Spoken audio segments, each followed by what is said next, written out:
رات میں گھر پہنچ کر ابیشا نے فرید صاحب سے بھی تمام معاملہ ڈسکس کیا۔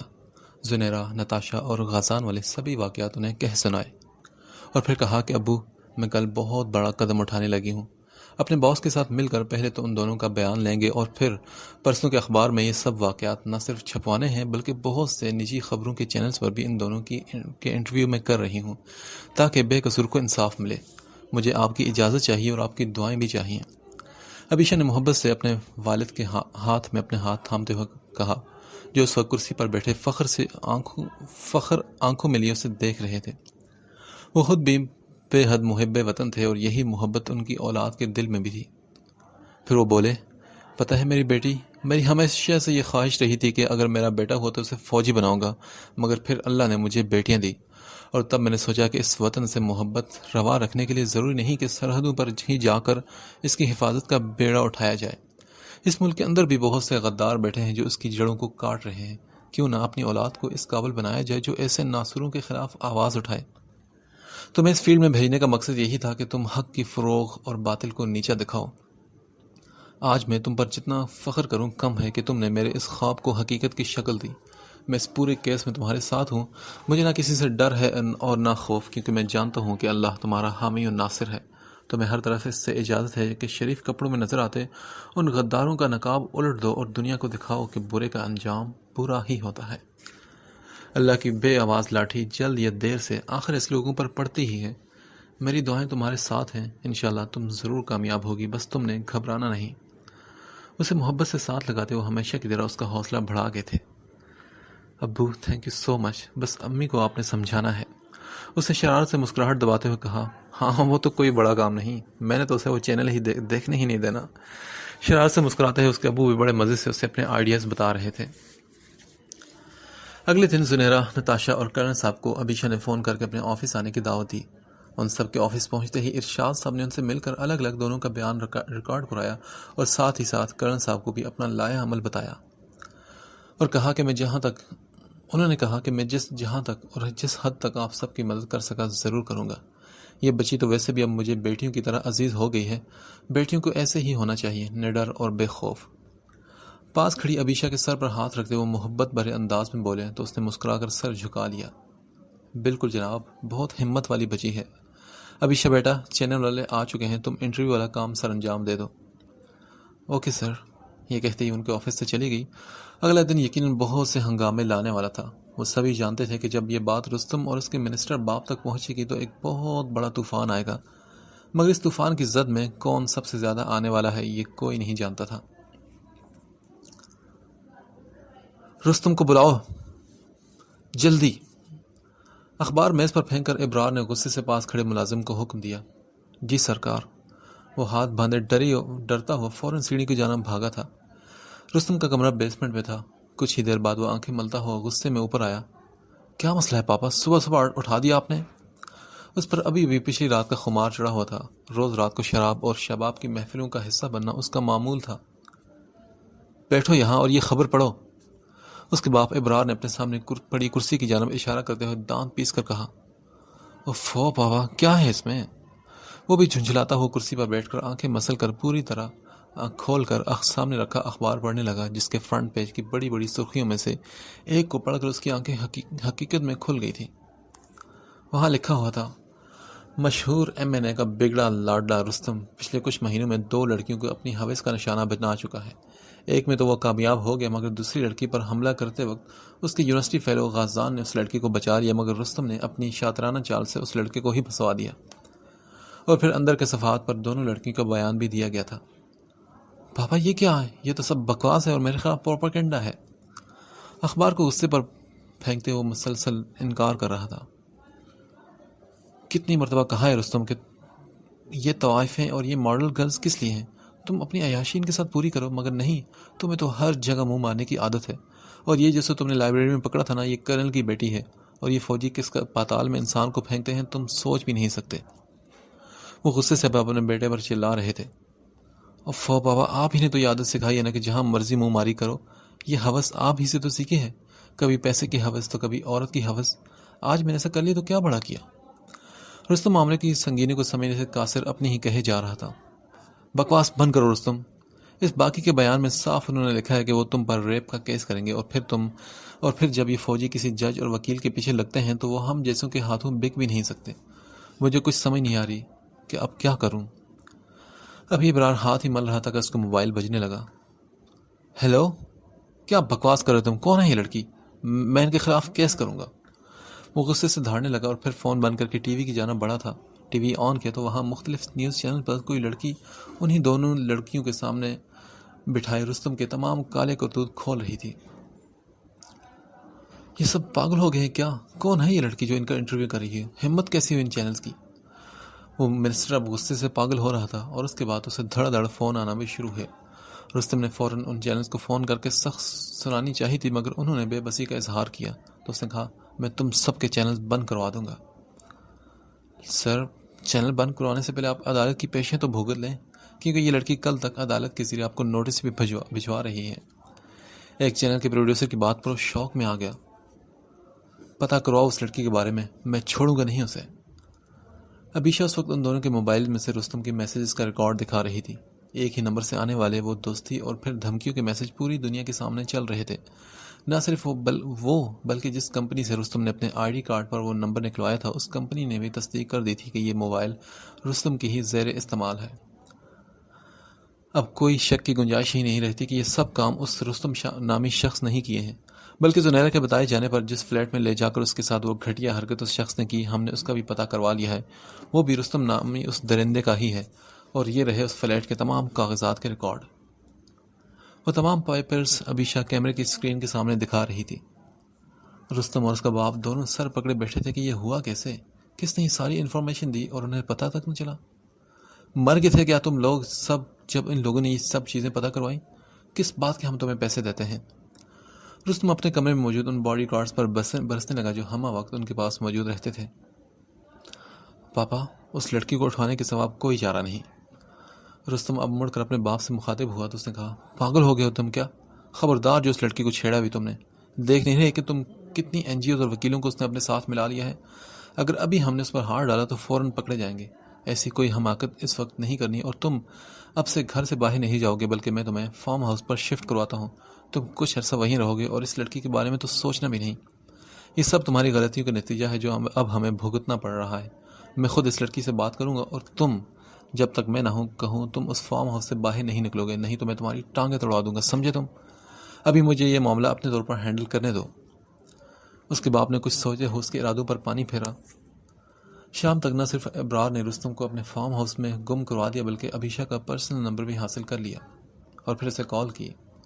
ہیلو، کیا ابیشا سے بات ہو سکتی ہے؟ جیسے ہی دوسری جانب سے آواز آئی، ابرار نے کوئی بھی اور بات کیے بنا ابیشا سے بات کرنے کی خواہش ظاہر کی تو وہ بولی، جی میں ابیشا ہی بات کر رہی ہوں۔ دیکھو لڑکی، تم جو کچھ رستم کے خلاف اگل رہی ہو، اس سب کا مقصد کیا ہے؟ ابرار نے اپنا تعارف کروائے بنا ہی مطلب کی بات کی تو وہ بولی، دیکھیے اول تو میں آپ کو جانتی نہیں کہ آپ کون ہیں، اگر آپ تعارف کروا دیں تو مجھے جواب دینے میں آسانی ہوگی۔ ابیشا کی بات نے ابرار کو بہت اچھے سے یہ سمجھا دیا کہ وہ کوئی عام لڑکی نہیں۔ وہ بولا، میں اس کا باپ ہوں، بتاؤ مجھے کتنے پیسے چاہیے تمہیں؟ ہاں، کون سی مراد چاہیے؟ میں سب دینے کو تیار ہوں، مگر تم یہ سب ابھی کے ابھی ختم کرو، اور پولیس میں جو رپورٹ درج کروائی ہے اور وہ جو کیس کیا ہے وہ سب واپس لو۔ اس کے لہجے نے ابیشا کو ہنسنے پر مجبور کر دیا۔ ارے اتنی سستی چیزوں پر مان جاؤں؟ پیسہ مراد نہیں جناب، یہ میرا سٹینڈرڈ نہیں۔ تو پھر کیا چاہیے تمہیں؟ ہاں، جو کہو گے تمہارے قدموں میں ڈھیر کر دوں گا لڑکی۔ اب کی بار اس کی آواز نہ اونچی تھی اور نہ ہی تلخ لہجہ، بلکہ وہ التجا کر رہا تھا۔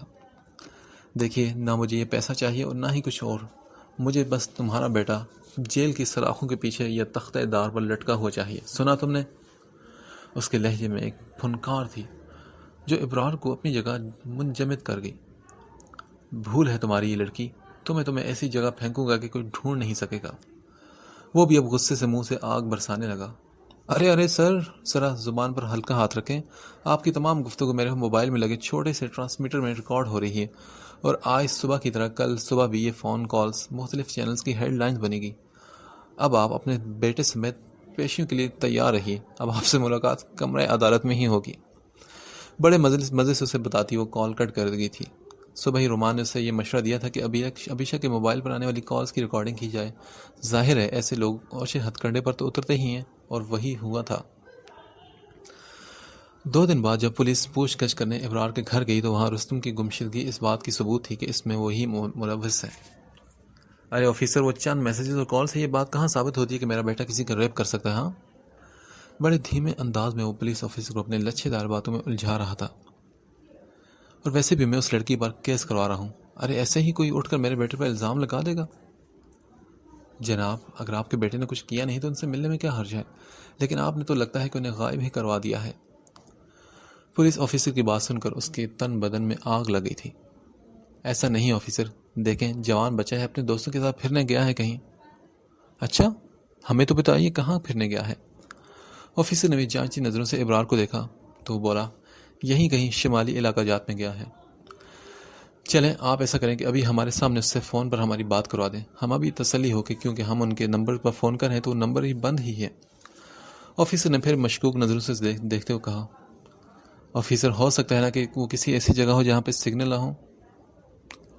اوکے سر، ٹھیک ہے، مانتے ہیں اگر آپ سچ میں ہیں تو ان لولے لنگڑے بہانوں کی آپ کو ضرورت نہیں، اور اگر نہیں تو پھر ہم آپ کے ساتھ تعاون نہیں کر سکتے کیونکہ یہ کیس اوپر خانے کھل چکا ہے اور آرمی کے بندے اس میں انوالو ہو چکے ہیں. آپ بہتر سمجھتے ہیں کہ آگے کیا ہوگا. اگر آپ تعاون کریں تو شاید ہی کوئی راہ ہموار کی جا سکے. آفیسر اٹھ کر اسے مصافحہ کر کے اجازت لے کر پھر چلا گیا تھا. آخر کہاں گیا وہ؟ آج پورا ہفتہ ہو چکا تھا مگر رستم کا کہیں پتہ نہیں تھا، نہ ہی اس کا باپ اس کے بارے میں کچھ بتا رہا تھا. رومان غصے سے بولا، اس کا تو ایک ہی حل ہے کہ اس کے باپ کو ہی اندر کر دیا جائے. وہ دونوں اس وقت علی کے فلیٹ پر تھے، لاؤنج کے صوفے پر آمنے سامنے پریشان بیٹھے تھے. تم لوگ پریشان مت ہو، نتاشا کے والد اس سارے معاملے کو اپنے طور پر دیکھیں گے. اس کا ایک فارم ہاؤس ہے جہاں تک ہمارا شک ہے کہ اسے وہیں پر رکھا گیا ہے. ہم اس کے گھر ایک خفیہ ریڈ کرنے کا سوچ رہے ہیں، امید ہے کہ وہ وہیں سے مل جائے گا. علی کے بتانے پر وہ دونوں ایک دوسرے کی جانب دیکھ کر رہ گئے اور دل میں دونوں نے آمین کہا. اور ہاں، غازان سے کل بات ہوئی تھی میری، تم اور آنٹی انکل کی بات کیوں نہیں کرواتے ان سے؟ علی نے غازان کے بارے میں بات کرتے ہوئے رومان سے پوچھا تو اس نے کہا، نہیں ابھی نہیں، جب اس کیس کا کوئی مکمل نتیجہ نکلے گا اور جب اس شخص کو سزا ہوگی تبھی میں ممی ڈیڈی کو کہوں گا کہ اس سے ایکسکیوز کریں. شاید یہ سب بتاتے کہ وہ بے قصور ہے تبھی اس کے دل میں ہمارے لیے کوئی ہر بدگمانی نکل جائے. اب اس طرح اسے فون کرنے کا کوئی فائدہ نہیں. ممی ڈیڈی جتنا مرضی اس کو کہہ لیں، ان سے غلطی ہوئی ہے مگر اس کے دل پر جو ہم نے زخم لگائے ہیں نا، وہ اتنی جلدی ٹھیک نہیں ہونے والے. میں ابھی تک اس واقعے کو اور غازان کی حالت کو بھول نہیں سکا تو وہ کیسے اتنی جلدی بھول پائے گا؟ غیروں کے لگائے گئے زخم انسان بھول جاتا ہے علی، مگر اپنوں کی دی ہوئی تھوڑی سی تکلیف بھی کئی سال انسان کو خون کے آنسو رلاتی ہے. میں کبھی اسے کسی بھی بات کو بھول جانے کے لیے زور زبردستی نہیں کروں گا. جب وہ خود کو اس قابل سمجھے گا کہ وہ ہر بات کو دل سے بھلا چکا ہے، بے شک تب وہ ہم سب کے پاس آئے. رومان کے لہجے میں موجود درد پر ابیشا کی آنکھیں بھی اشک بار ہوئی تھی. اس نے آنکھیں نیچے کر کے آنسو صاف کیے. اسی رات نتاشا کے والد نے ابرار کے فارم ہاؤس پر ریڈ کروائی تھی مگر اس خفیہ کارروائی کا بھی کوئی فائدہ نہ ہو سکا اور ان کی تمام کوششیں رائے گاہ ہی گئی. ان کے بندوں نے سارا فارم ہاؤس چھان مارا مگر رستم کہیں بھی نہ ملا. ان کی سمجھ سے باہر تھا کہ آخر وہ گیا کہاں. اسے زمین لے گئی یا آسمان کھا گیا. اب ہم کیا کریں گے؟ یہ کیس تو بالکل بے جان ہو چکا ہے. علی، نتاشا، رومان اور ابیشا چاروں ہی نتاشا کے گھر پر موجود تھے. نہیں، یہ کیس بے جان نہیں ہو سکتا اور نہ ہی ہوا ہے. مجھے کل ہی ایک فیملی نے اپروچ کیا جن کی بیٹی کے ساتھ زیادتی کے بعد رستم نے اسے مار دیا اور لاش ان کے گھر کے باہر پھینکوا دی تھی. اس کا پوسٹ مارٹم کرنے کے بعد جو گولی اس کے جسم کے آر پار ہوئی وہ اس پسٹل میں سے نکلی تھی جسے ابرار کا ایک ماتحت بہت عرصے سے استعمال کرتا ہے. ان لوگوں نے نہ صرف اس بندے کو غائب کروا دیا بلکہ اس سے وہ پسٹل بھی برآمد کروا لی تھی.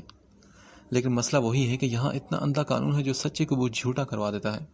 رستم کے خلاف ان لوگوں نے FIR درج کروانی چاہی تو پولیس والوں نے ان کا ساتھ دینے سے انکار کر دیا اور میں نے اپنے طور پر اس کیس کی جانچ پڑتال کروائی ہے. اور تو اور ان لوگوں نے ایک NGO کو بھی اپنے ساتھ ملایا مگر اس NGO کی ڈائریکٹر کو ابرار اور رستم نے مروا دیا. میں اس ڈائریکٹر کے بیٹے سے ملی ہوں اور صاحب کا ریکارڈ نکلوانے پر معلوم ہوا کہ یہ سب واقعی ہو چکا ہے. اب وہ لوگ ہماری مدد کرنے کو پوری طرح تیار ہیں تو یہ ایک اور کیس ہمارے کیس کو بھی مضبوط کر دے گا. اور نہ صرف یہ بلکہ اب تو قتل کا مقدمہ بھی بآسانی کیا جا سکتا ہے. کب تک چھپائے گا اسے ابرار؟ آخر تو وہ اپنی بل سے باہر آئے گا ہی نا چوہا. بس ہمیں ہمت نہیں آنی. ابیشا کی باتیں ان سب میں ایک نئی روح پھونک گئی تھی.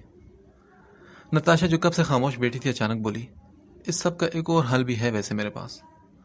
سبھی نے تجسس سے پوچھا، وہ کیا؟ یہی کہ اس کے باپ کو اندر کر دو، رستم کسی نہ کسی طرح باہر تو آ ہی جائے گا. نتاشا کا مشورہ تھوڑا سا مشکل صحیح مگر غلط نہیں تھا. اس پر عدالت کی بات نہ ماننے یا توہین عدالت کا مقدمہ چلایا جا سکتا ہے. جب عدالت کہہ رہی ہے کہ ملزم کو پیش کرو تو اسے کیوں چھپا رہا ہے؟ کیا یہ عدالت کے حکم کی توہین نہیں؟ رومان کی بات میں بھی وزن تھا.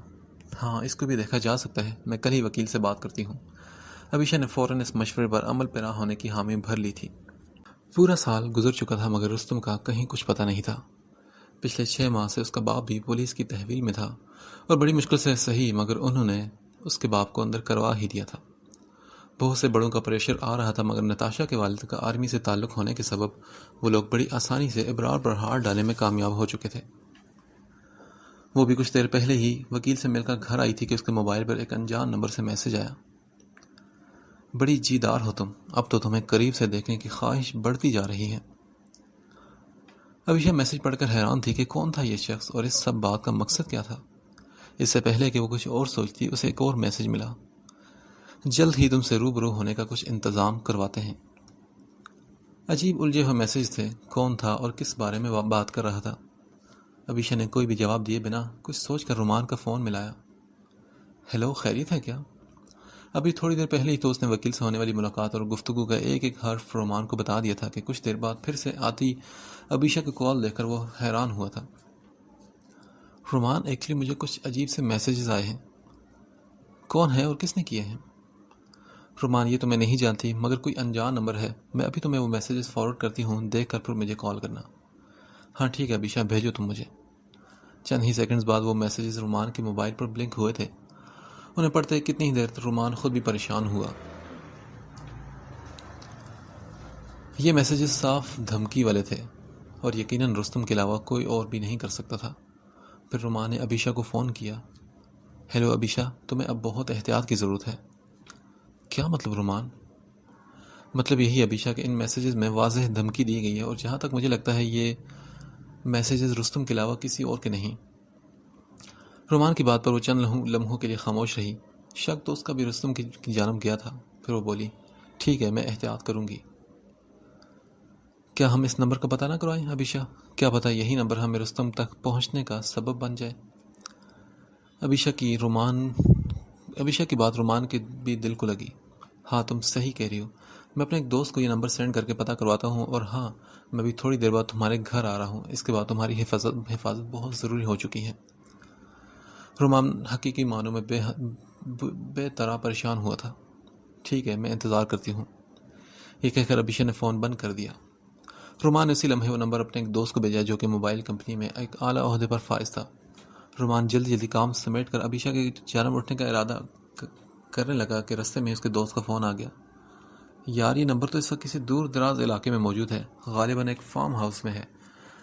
آئی گیس کہ وہ جو ایک بڑی مشہور پارٹی کا بندہ ہے اور ہے نا ابرار، اس کے فارم ہاؤس کے آس پاس ہے اور سفتر نامی ایک لڑکے کے نام پر یہ سم ہے. اس کے دوست نے تفصیل سے رومان کو بتایا اور اب تو کسی شخص کی گنجائش ہی نہیں تھی کہ یہ رستم کے علاوہ کسی اور کا کام نہیں. تھینکس یار، بہت شکریہ تمہارا. رومان نے اس کا شکریہ ادا کر کے فون بند کر دیا مگر فکر کی پرچھائیاں اس کے چہرے پر تھی. کچھ دیر بعد ہی وہ ابیشا کے گھر میں موجود تھا. شکر تھا کہ اس وقت فرید صاحب اور ابیشا کے علاوہ اور کوئی گھر پر نہیں تھا. ابیشا کی امی اور ورشا کسی کے گھر گئی ہوئی تھی اور فرید صاحب بھی تھوڑی دیر بعد کسی دوست کی فون آنے کی وجہ سے ڈرائنگ روم میں اٹھ کر جا چکے تھے اور اب وہ دونوں تنہا بیٹھے تھے. رومان نے ابیشا کو اس نمبر سے متعلق ساری بات بتائی. پھر اب کیا کیا جائے؟ کیا نتاشا کے ابو کو کال کر کے سب بتا دینا چاہیے؟ ابیشا نے اپنے طور پر مشورہ دیا تو اس نے کہا، ہاں وہ بھی میں ابھی جا کر کرتا ہوں. تم اپنا فون لے کر آؤ ذرا. رومان کے کہنے پر ابیشا تیزی سے اٹھ کر اپنے کمرے سے موبائل لے آئی تھی. رومان نے ابیشا کو ان لاک کرنے کا کہا. پھر اس نے موبائل کا ٹریکر اپنے موبائل کے ساتھ کنیکٹ کیا. یہ کیا کر رہے تم؟ کچھ نہیں، بس تمہارے موبائل کا ٹریکر اپنے ساتھ کنیکٹ کیا ہے تاکہ یہ جہاں بھی جائے میرے پاس شو ہوتا رہے. اس وقت تمہاری حفاظت کی بے حد ضرورت ہے ابیشا، کیونکہ یہ میسیجز واضح دھمکیاں ہیں کہ وہ تمہیں کوئی نقصان پہنچانے کے چکروں میں ہے اور میں اس کی ہر کوشش ناکام بنانا چاہتا ہوں. تم پر کوئی آنچ نہیں آنے دوں گا میں. رومان نے محبت سے اسے دیکھتے ہوئے کہا. اس کی دوستی اور اس کے خلوص پر تو ابیشا کو کوئی شک تھا ہی نہیں. پریشان مت ہو رومان، انشاءاللہ کچھ نہیں ہوگا مجھے. رومان کا شک درست ثابت ہوا تھا. اگلے ہی دن آفس سے واپسی پر ابیشا نے آفس سے نکل کر گھر واپس جانے کے لیے جس ٹیکسی کو روکا وہ رستم کا ہی کوئی بندہ تھا. ابیشا رومان سے ہی موبائل پر میسیجز کا تبادلہ کر رہی تھی جو اسے بتا رہا تھا کہ نتاشا کے والد سے اس کی بات ہو چکی ہے اور آج رات میں ہی وہ اسی فارم ہاؤس پر پھر ریڈ کریں گے. ابیشا نے موبائل بیگ میں رکھ کر جو ہی سر اٹھا کر دیکھا تو ٹیکسی کچھ اجنبی راستوں پر رواں دواں تھی. بھائی صاحب آپ یہ کس راستے پر جا رہے ہیں؟ ابیشا نے ٹیکسی ڈرائیور سے پوچھا تو وہ خاموش رہا. ہیلو، میں آپ سے کچھ پوچھ رہی ہوں. اگر آپ کو جگہ کا پتہ نہیں تو گاڑی روکے میں کوئی اور ٹیکسی لے لیتی ہوں. ابیشا نے غصے میں کہا. تو وہ بولا. جائیں گے تو تمہارے اچھے بھی. یک دم کہتے اس شخص نے پیچھے موڑ کر ایک انجیکشن ابیشا کے بازو میں زور سے چبوڑ ڈالا تھا. کیا کر رہے ہو تم یہ؟ ابیشا اس سب کے لیے تیار نہیں تھی. اس نے مزاحمت کی مگر تب تک وہ انجیکشن اس کے بازو میں پیوست ہو چکا تھا.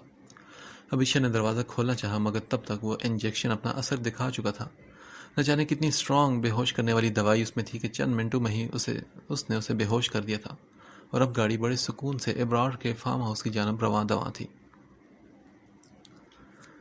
ہوش میں آنے پر ابیشا نے خود کو کسی اجنبی کمرے میں پایا. تیزی سے چکراتے سر کو تھامتے ہوئے اٹھ کر بیٹھی تھی. وہاں قیمتی فرنیچر ارد گرد موجود تھا اور وہ اس لمحے بیڈ پر بیٹھی تھی.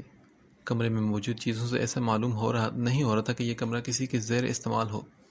کچھ دیر پہلے کے منظر اس کی نگاہوں میں گھومنے پر اسے یاد آیا کہ اسے کسی نے اغوا کیا ہے. تو کیا رومان کا شک درست تھا؟ اس کے حواس بیدار ہوتے ہی اسے رومان کا رستم کے بارے میں سوچا جانے والا شک یاد آیا. تو کیا واقعی میں اس کے ہاتھ لگ گئی؟ تیزی سے بیڈ سے اٹھی تو سامنے ہی اپنا بیگ بیڈ کے قریب رکھا ہوا اسے صوفے پر نظر آیا تھا. وہ فوراً اس کی جانب لکی اور بیگ کو کھول کر جائزہ لیا تو موبائل اس میں موجود تھا. اس نے شکر کا سانس لیا. رومان نے جو ٹریکر کل رات اس کے موبائل میں آن کیا تھا یقیناً اس کی مدد سے اسے ابیشا کو ڈھونڈنے میں مشکل نہیں ہوگی. اور اب تک تو وہ جان گیا ہوگا کہ ابیشا کو کسی نے کڈنیپ کر لیا ہے کیونکہ وہ ٹریکر اس نے اپنے موبائل کے ساتھ کنیکٹ ہی اس لیے کیا تھا کہ اگر ابیشا کسی مشکل میں گرفتار ہو تو اس ٹریکر کی مدد سے وہ جان جائے کہ کون اسے کہاں لے کر جا رہا ہے. ابیشا پرسکون تھی. اس نے ارد گرد جائزہ لیا تو کمرے میں کھڑکی موجود تھی مگر وہ لاک نہیں تھی. ابیشا نے جالی کا جائزہ لیا. کھڑکیوں کی جالی اس طرز پر بنی تھی کہ اگر شیشے کو توڑ دیا جاتا تو جالی کو بآسانی ایک جانب کر کے نیچے موجود برآمدے کی چھت پر چھلانگ لگائی جا سکتی تھی اور وہاں سے نیچے جانے میں کوئی مسئلہ نہیں تھا. پھر ابیشا نے اچھے سے جائزے لے کر کھڑکی کے پردے برابر کیے. دروازے کی جانب گئی حالانکہ اسے چیک کرنے کا کوئی فائدہ نہیں تھا. ظاہر ہے جس نے اغوا کیا تھا وہ دروازہ کھلا تو نہیں رہے گا. موبائل اپنے پاس ہونے کا وہ فائدہ اٹھانا چاہتی تھی. رومان کو میسج کر کے بتانے کا وہ سوچتی وہ بیگ کی جانب لپکی. پھر کچھ سوچ کر موبائل ہاتھ میں لیے پہلے کمرے میں سوئچ بورڈ ڈھونڈا. لائٹ آن کر کے موبائل آن کیا. موبائل کا کیمرہ کھولا اور یہ اطمینان کرنے کے لیے کہ کہیں کوئی خفیہ کیمرہ کمرے میں تو نصب نہیں جو اسے دیکھ رہا ہو. مگر جب چاروں جانب موبائل گھمانے کے بعد بھی کوئی سرخ رنگ کا دھبا اس پر نظر نہ آیا تب اسے اطمینان ہو گیا کہ کمرے میں کوئی خفیہ کیمرہ نہیں. مگر ہو سکتا تھا کہ کوئی خفیہ مائکرو کیمرہ لگایا ہو گیا ہو. لہٰذا اس نے رومان کو میسج کرنا مناسب سمجھا. اس نے تیزی سے اسے ساری سچویشن بتائی اور سیکنڈ میں ہی اس کا جوابی میسج آ گیا. تم فکر مت کرو ابیشا، مجھے پتہ چل چکا ہے کہ تم کہاں ہو اور یہ جگہ ابرار کا فارم ہاؤس ہی ہے اور یہ رستم نے ہی سب کروایا ہے. میں اس وقت نتاشا کے ابو کے پاس ہوں اور ہم کچھ دیر میں ہی ریڈ کا پلان کر رہے ہیں. رومان کا میسج ملتے ہی اس اطمینان کی ایک لہر اس کی رگوں پہ میں سرایت کر گئی تھی. اس نے شکر کا سانس لیا اور موبائل کو اپنی جینس کی پاکٹ میں احتیاط سے رکھ کر کونے میں موجود ایک صوفے پر بیٹھ گئی. ابیشا سے بات کرتے کرتے رومان کو معلوم ہو گیا کہ ابیشا کو کوئی غلط سمت لے کر جا رہا ہے. اس کے مسلسل کال کرنے پر بھی جب ابیشا نے فون ریسیو نہیں کیا تب اسے یقین ہو چکا تھا کہ اسے اغوا کر لیا گیا ہے. تیزی سے وہ ٹریکر پر اس کی گاڑی کو ایک بالکل انجان راستے پر بھاگتے دیکھ کر اپنے آفس سے نکلا اور سب سے پہلے اس نے فرید صاحب کو کال کر کے یہ اطلاع دی اور انہیں نتاشا کے گھر پہنچنے کا کہا. ان سے بات کرنے کے بعد اس نے نتاشا کو کال کر کے صورتحال بتائی تو اس نے فوراً سے پہلے اسے اپنے گھر آنے کا کہا. میں آپ ہی کی طرف آ رہا ہوں نتاشا. کیا انکل گھر پر ہی ہیں؟ جی رومان، انکل پاپا گھر پہ ہی ہیں، آپ فوراً پہنچیں. پھر رومان نے فون بند کر کے سکندر صاحب کو فون کیا مگر وہ فون نہیں اٹھا رہے تھے. آخر اسے گھر کے نمبر پر ہی فون کرنا پڑا. اس کی ماں نے فون اٹھایا اور بولی، جی بیٹا کیا ہوا؟ ممی کیا ڈیڈی گھر پر ہیں؟ ہاں بیٹا خیریت، کچھ پریشان لگ رہے ہو تم. نہیں ممی، خیریت نہیں ہے، ابیشا کو رستم نے اغوا کر لیا ہے آج۔ اوہ میرے خدا، یہ کیسے ہوا؟ یہ کیسے ہو گیا؟ میری بچی کہاں گئی؟ غزان کے حوالے سے وہ انہیں بے حد عزیز ہو چکی تھی۔ رومان کو ایسا لگا کہ ان کے لہجے میں ابیشا کے لیے ویسے ہی درد اٹھا جیسے ان تینوں کے لیے اٹھتا تھا۔ بس ممی پتہ نہیں، آپ پلیز دعا کریں اور ڈیڈی کو بتا دیں، بلکہ ان سے کہیں کہ نتاشا کے گھر آ جائیں، مجھے ان کی اس لمحے بہت ضرورت ہے۔ میں بھیجتی ہوں انہیں بیٹا، تم پریشان مت ہونا۔ کچھ ہی دیر بعد سکندر صاحب بھی پریشان حال نتاشا کے گھر پر موجود تھے۔ میں نے پولیس فورس کو الرٹ کر دیا ہے، بس ابھی کچھ دیر میں ہی وہ مطلوبہ جگہ کے لیے نکل رہے ہیں۔ میں آن ڈیوٹی تو اب نہیں ہوں، مگر پھر بھی میں اس فورس کے ساتھ جاؤں گا، نہ صرف میں بلکہ کچھ اور فوج کے جوان بھی، تاکہ اس خبیث انسان کے بچے کو بھاگنے کی کوئی راہ ہی نہ ملے۔ کرنل اسد غصے سے کہہ رہے تھے۔ رومان نے ان سے درخواست کی، سر کیا میں آپ کے ساتھ چل سکتا ہوں؟ دیکھو بیٹا، اس سے پہلے کہ وہ کچھ اسے سمجھاتے اس کی التجا نے مجبور کر گئی۔ پلیز سر، سمجھے میرے گھر کی عزت کا معاملہ ہے۔ وہ جذباتی لہجے میں بولا، بیٹا وہ مجھے بھی بیٹیوں سے بڑھ کر ہے، میں بھی اس پر کوئی آنچ نہیں آنے دینا چاہتا۔ ٹھیک ہے، مگر ہم ایک مخصوص علاقے سے آگے نہیں جا سکتے، میں اور تم وہیں رکیں گے، ٹھیک ہے؟ بہت شکریہ سر آپ کی مدد کا۔ پھر فرید صاحب نے بھی ان کا شکریہ ادا کیا۔ جو بھی تھا وہ جتنے مرضی بہادر صحیح، مگر اس وقت ان کی بیٹی ایک درندے کے پاس تھی، اور پھر بھی انہیں یقین تھا کہ اللہ اس کی حفاظت ضرور کرے گا، اور یہ دعا وہاں موجود سبھی کے دل میں تھی۔ ابیشا کو اس کمرے میں بیٹھے 2 گھنٹے گزر چکے تھے، مگر ابھی تک کوئی نہیں آیا تھا۔ وہ سمجھنے سے قاصر تھی کہ اسے اغوا کرنے کا مقصد کیا تھا۔ کیا اسے اغوا کر کے رستم اپنے باپ کو چھڑانا چاہتا تھا؟ وہ باپ جو پچھلے 1 سال سے اس کے کیے کی سزا جیل میں بھگت رہا تھا۔ وہ سوچوں میں ڈوبی بیٹھی تھی جب دروازے کے قریب ہلچل ہوئی تو وہ الرٹ ہو کر بیٹھی۔ دروازہ کھلا اور ایک شخص ٹرے میں کھانے کی کچھ اشیاء لیے اندر داخل ہوا۔ ابیشا کو اطمینان سے صوفے پر بیٹھے دیکھ کر وہ چونک اٹھا، پھر خاموشی سے ٹرے اس کے سامنے موجود ٹیبل پر رکھ کر مڑنے لگا تھا کہ ابیشا نے اسے پکارا، سنو، کیا تم نے مجھے اغوا کیا ہے؟ ہماری کیا مجال میڈم، وہ تو سر جی کے حکم پر آپ یہاں موجود ہیں۔ وہ نظر جھکائے بولا، اور شکل سے وہ کوئی گنڈا ٹائپ نہیں لگ رہا تھا۔ سر جی؟ سر جی کون؟ ابیشا نے ایک اور سوال کیا۔ دیکھیں جی، وہ خود کچھ دیر میں آ کر آپ کو بتا دیں گے کہ وہ کون ہیں۔ وہ بندہ جتنا بیچارہ سا لگ رہا تھا اتنا تھا نہیں۔ پھر بھی ابیشا نے اس کے بعد اس سے کوئی سوال نہیں کیا۔ وہ کھانا دے کر خاموشی سے چلا گیا، مگر ابیشا نے کھانے کی ایک بھی چیز کو ہاتھ نہیں لگایا۔ وہ بظاہر خود کو مضبوط ثابت کر رہی تھی، مگر حقیقت میں اندر سے تھوڑا بہت خوف زدہ بھی تھی۔ اور وہی ہوا۔ کچھ دیر نہیں گزری تھی کہ رستم اس کے کمرے میں موجود ہوا۔ زہے نصیب، آپ ہماری غریب خانے میں آ گئی۔ اس کے گھٹیا انداز پر ابیشا نے دل میں ہزاروں مرتبہ اس پر لعنت بھیجی۔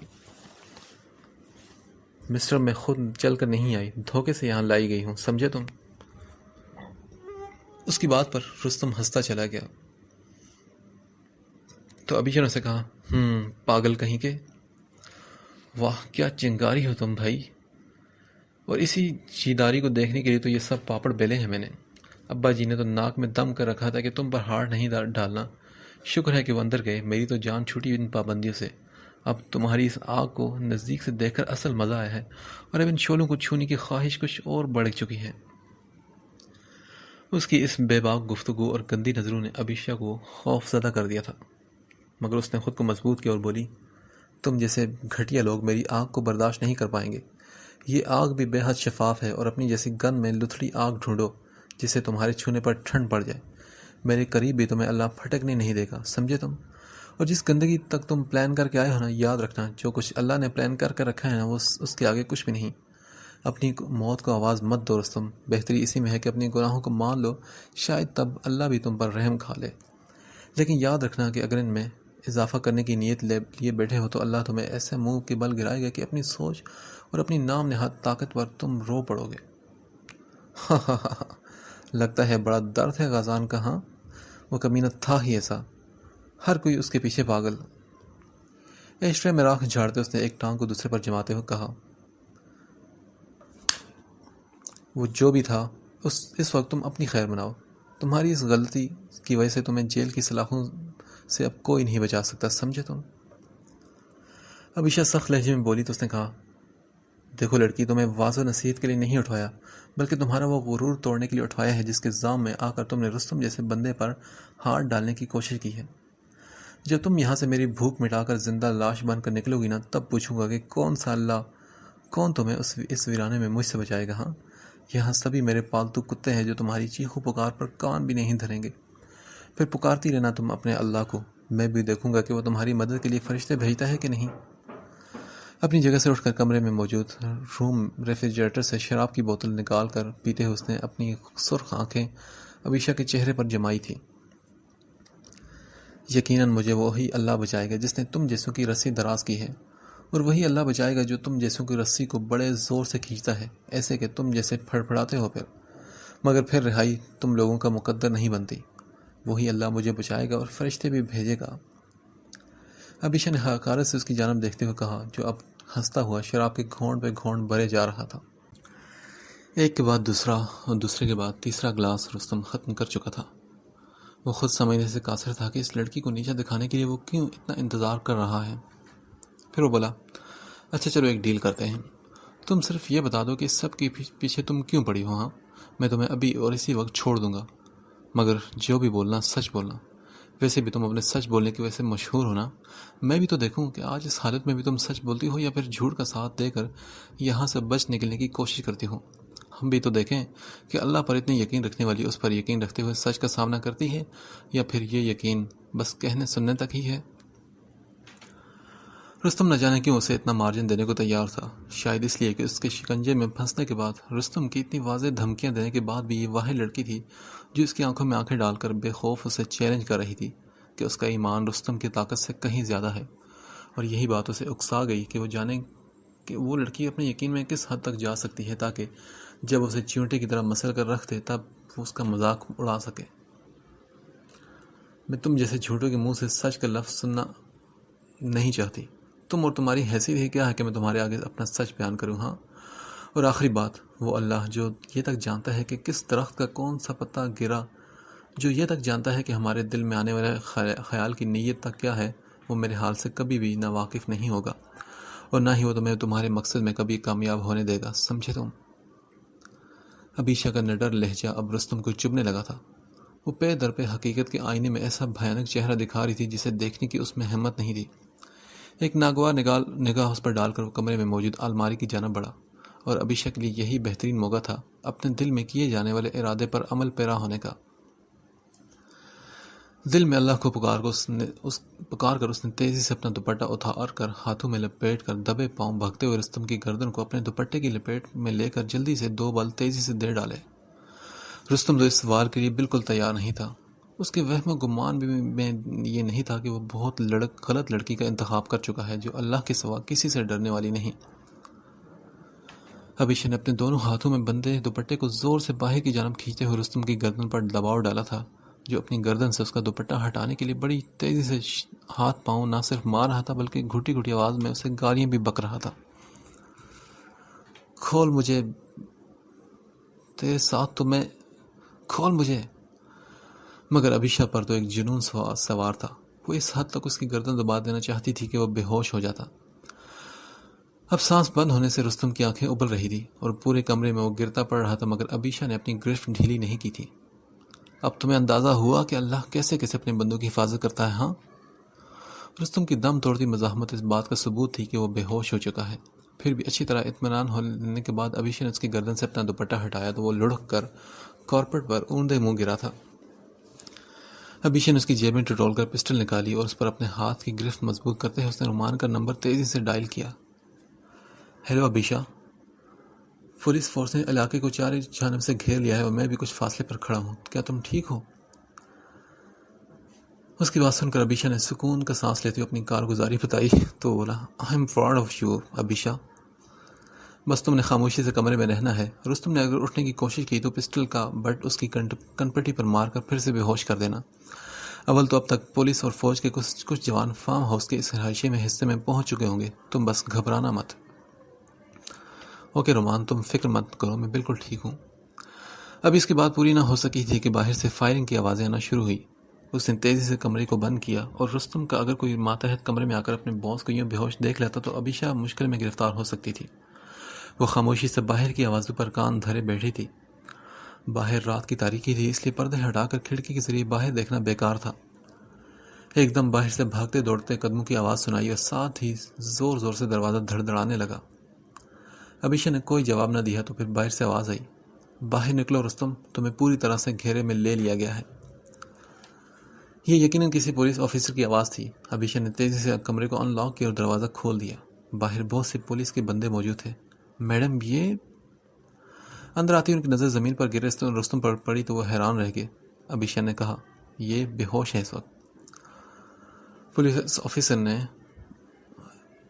ابیشا کی بہادری کو سراہا اور پھر فارم ہاؤس پر موجود تمام لوگوں کو پکڑ لیا گیا۔ کچھ دیر بعد ہی ابیشا کو رومان اور نتاشا کے والد کے پاس لے جایا گیا۔ ایک کالی گاڑی کے پاس پریشان سا رومان کھڑا تھا۔ دور سے آتی ابیشا کو دیکھ کر اس کی آنکھیں شکر سے نم ہوئی اور ابیشا کے قریب آتے ہی رومان نے بھائی کی طرف اس کے سر پر ہاتھ رکھتے اسے اپنے حصار میں لے لیا۔ نتاشا کے والد نے بھی بڑھ کر اسے پیار کیا۔ سکندر اور اس کی بیوی ابیشا کے گھر پر ہی موجود اس کے ماں باپ کو تسلی اور حوصلہ دینے کے لیے موجود تھے اور رومان انہوں نے پل پل کی اطلاعیں دے رہا تھا۔ گھر میں داخل ہوتے ہی فرید صاحب سے مل کر ماں اور بہن سے ملتے ہی وہ رونے لگی۔ پھر رومان کی امی نے بڑھ کر اسے گلے سے لگایا اور محبتوں نے اسے اپنے حصار میں لے لیا۔ کیسی گزری رات بھائی؟ کچھ تھکاوٹ کم ہوئی کہ نہیں؟ غزان جو ابھی ناشتے کی ٹیبل پر آ کر بیٹھا ہی تھا کہ ساتھ بیٹھے رومان نے اس کی سوجی ہوئی آنکھیں دیکھ کر سوال کیا۔ ہاں یار، بس کافی لیٹ نیند آئی اور جلدی آنکھ کھل گئی، لیکن کافی بہتر ہوں اب۔ چہرے پہ ہاتھ پھیرتے ہوئے اس نے ماں کے ہاتھ سے جوس کا گلاس تھام لیا تھا۔ اچھا چلو پھر میں آفس سے آ جاؤں تو مارکیٹ چلتے ہیں، ٹھیک ہے؟ رومان انڈے کا آخری پیس منہ میں ڈال کر اپنا بیگ تھامے باہر کی جانب تیز قدموں سے بڑھا۔ غزان بھائی، دوپہر کے کھانے میں کیا اسپیشل بنایا آپ کے لیے؟ رومان کی بیوی فروا ناشتے کے برتن اٹھاتے ہوئے بڑے بے تکلف انداز میں بولی تھی۔ بھابھی کچھ بھی بنا دیں، میں کبھی بھی کھانے کے معاملے میں چوزی نہیں رہا، جو بھی پکے میں کھا لیتا ہوں۔ ہادی یعنی رومان کے بیٹے سے باتیں کرتے ہوئے رک کر غازان نے جواب دیا تھا۔ اچھا مینا کل آ رہی ہے، جب سے تمہارے آنے کا سنا ہے بس بے چین ہوئی کہ کس طرح یہاں پہنچ جائے۔ اس کی ماں نے محبت سے اسے دیکھتے ہوئے کہا۔ کل سے اب تک ان کی نظر ہی نہیں ہٹ رہی تھی غازان پر سے، اور انہیں یقین ہی نہیں آ رہا تھا کہ وہ یوں ان کے سامنے بیٹھا ہے اور باتیں کر رہا ہے، چل پھر رہا ہے۔ انہیں تو یہ سب ایک خواب سا لگ رہا تھا۔ اس چھوٹو کا نام کس نے رکھا تھا؟ ہاں بہت پیارا نام ہے۔ ماں کی بات پر ہلکی سی مسکراہٹ دیتے اس نے سوال کیا تو فروا روانی میں بول گئی، ابیشا نے۔ مگر پھر اس نے ماں کو دیکھ کر اپنے لب بھینچ لیے۔ غازان تو اس کی بات پر کچھ لمحوں کے لیے ساکن ہو گیا۔ یہ نام تو اس کے لیے زندگی کی واحد کرن تھا۔ اس کی ماں نے فوراً بات سنبھالتے ہوئے کہا، اس کی فرینڈ امیشا نے اس کا نام رکھا ہے۔ لیکن ماں، بھابھی نے ابیشا نہیں کہا کیا؟ فروا بھی بولی، نہیں بھائی، میں نے تو امیشا بولا تھا۔ کیوں، یہ ابیشا کون ہے؟ فروا نے جان بوجھ کر اسے سوال کیا تو اس نے کہا، نہیں کوئی نہیں، مجھے شاید سننے میں غلطی ہوئی ہے۔ نظریں چراتے ہوئے اس نے جواب دیا اور پھر ایک دم اٹھ کر سیڑھیوں کی جانب بڑھ گیا۔ فروا؟ ماں نے فروا کو دیکھتے ہوئے گھورا تھا تو وہ بولی، آئی ایم سوری ممی، غلطی سے منہ سے نکل گیا۔ اچھا اٹس اوکے، نیکسٹ ٹائم خیال رکھنا۔ انہوں نے مسکراتے ہوئے اسے شرمندگی سے بچا ہی لیا۔ شام میں رومان کے آتے ہی وہ دونوں ری یونین ڈنر کے لیے شاپنگ کرنے نکل کھڑے ہوئے۔ غازان تو حیرت سے ہر علاقے کو دیکھ رہا تھا، سب کچھ کتنا بدل چکا تھا۔ ہیلو، کیا حال ہے؟ یا تم ڈنر پر کیا پہن رہی ہو؟ ہاں؟ ایک شاپ پر کھڑے وہ دونوں غازان کے لیے نیوی بلو شرٹ پسند کر چکے تھے جب رومان نے سائٹ پر ہوتے کسی کو فون کیا۔ آواز آہستہ ہونے کے باوجود اتنی ضرور تھی کہ ایک شرٹ تھامے غازان کے کانوں میں پڑ رہی تھی۔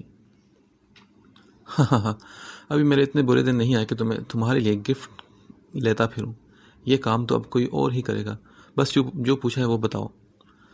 وہ نہ جانے کس پر روب جما رہا تھا۔ پھر کچھ سن کر اس نے کہا، اوکے بائے، اور فون بند کر دیا۔ جیسے ہی وہ مڑا غازان کو اپنی جانب حیرت سے دیکھتے پایا۔ یہ صاحبہ کون تھی؟ غازان کے سوال پر ایک خوبصورت سی مسکراہٹ رومان کے چہرے پر رکی۔ تم کیسے کہہ سکتے ہو کہ یہ کوئی صاحبہ ہی تھی؟ ہاں؟ رومان نے بھی مسکراہٹ دباتے ہوئے ادھر ادھر دیکھتے سوال پہ سوال کیا تو وہ بولا، یہ کیا پہن رہی ہو شاید لڑکی کے لیے ہی استعمال ہوتا ہے۔ غازان کے طنز کرنے پر وہ سمجھ گیا کہ اس نے پوری بات سنی ہے۔ بس یوں سمجھ لو کہ یہ ایک سیکرٹ افیئر ہے۔ اس نے رازدارانہ انداز میں کہا۔ ٹھیک ہے بیٹا، تو گھر چل، فروا کو بتاتا ہوں میں ساری بات۔ غازان نے اسے دھمکی دی تو وہ بولا، ہاں کوئی پروف ہے تیرے پاس؟ پروف بھی لے آؤں گا۔ اچھا بتا کون تھی؟ غازان اب غصے سے آنکھیں نکالتا رومان کی کلاس لینے کھڑا ہو گیا، جو مسلسل شرارت سے مسکرائے جا رہا تھا۔ میری بھابھی تھی۔ بس اب خوش؟ چل اب آگے کوئی اور شرٹ دیکھتے ہیں۔ رومان کی بات پر وہ کچھ دیر اسے غصے سے گھورتا رہا۔ اب کوئی اور شرٹ کیوں؟ پہلے تو تم نے کہا تھا یہ ٹھیک ہے۔ تیرا دماغی توازن ٹھیک نہیں لگ رہا مجھے۔ یار یہ لائٹ موو پرفیکٹ ہے نا، یہی لیتے ہیں۔ لمحوں میں اس کی پسند کیوں بدلی تھی غازان کی سمجھ سے باہر تھا۔ بس یہی لینی ہے، ڈن ہوگی، ٹھیک ہے۔ رومان شرٹ تھامے کاؤنٹر پر جا کر پیمنٹ ادا کرنے لگا۔ شام کا وقت ہو چکا تھا اور کھانا کھانے کے بعد تو غازان ایسا سویا کہ شام 6 بجے ہی اس کی آنکھ کھلی تھی۔ فریش ہو کر جیسے ہی اس نے قدم باہر نکالا تو ایک عورت کی آواز سنائی دی۔ یہ آواز نہ تو اس کی بہن مینا کی تھی جو کل رات ہی آئی تھی، اور نہ ہی اس کی ماں شفق، اور نہ ہی اس کی بھابھی فروا کی۔ آواز کے ساتھ ہی جھرنوں کی سی سے شفاف ہنسی بھی سنائی دی۔ اس آواز کے ساتھ اس کا بہت گہرا رشتہ تھا، مگر اس کے گھر میں؟ یہی سوچ اسے بے اختیار کر گئی۔ وہ اپنی ہی رو میں سیڑھیوں سے نیچے لاؤنج میں اترنا چاہ رہا تھا کہ دیکھ سکے کہ اس کا شک ہی ہے یا حقیقت میں وہ وہی ہے جس کی اس کے دل نے گواہی دی ہے۔ اتنی دیر میں سیڑھیوں سے رومان اوپر کی جانب آتا دکھائی دیا۔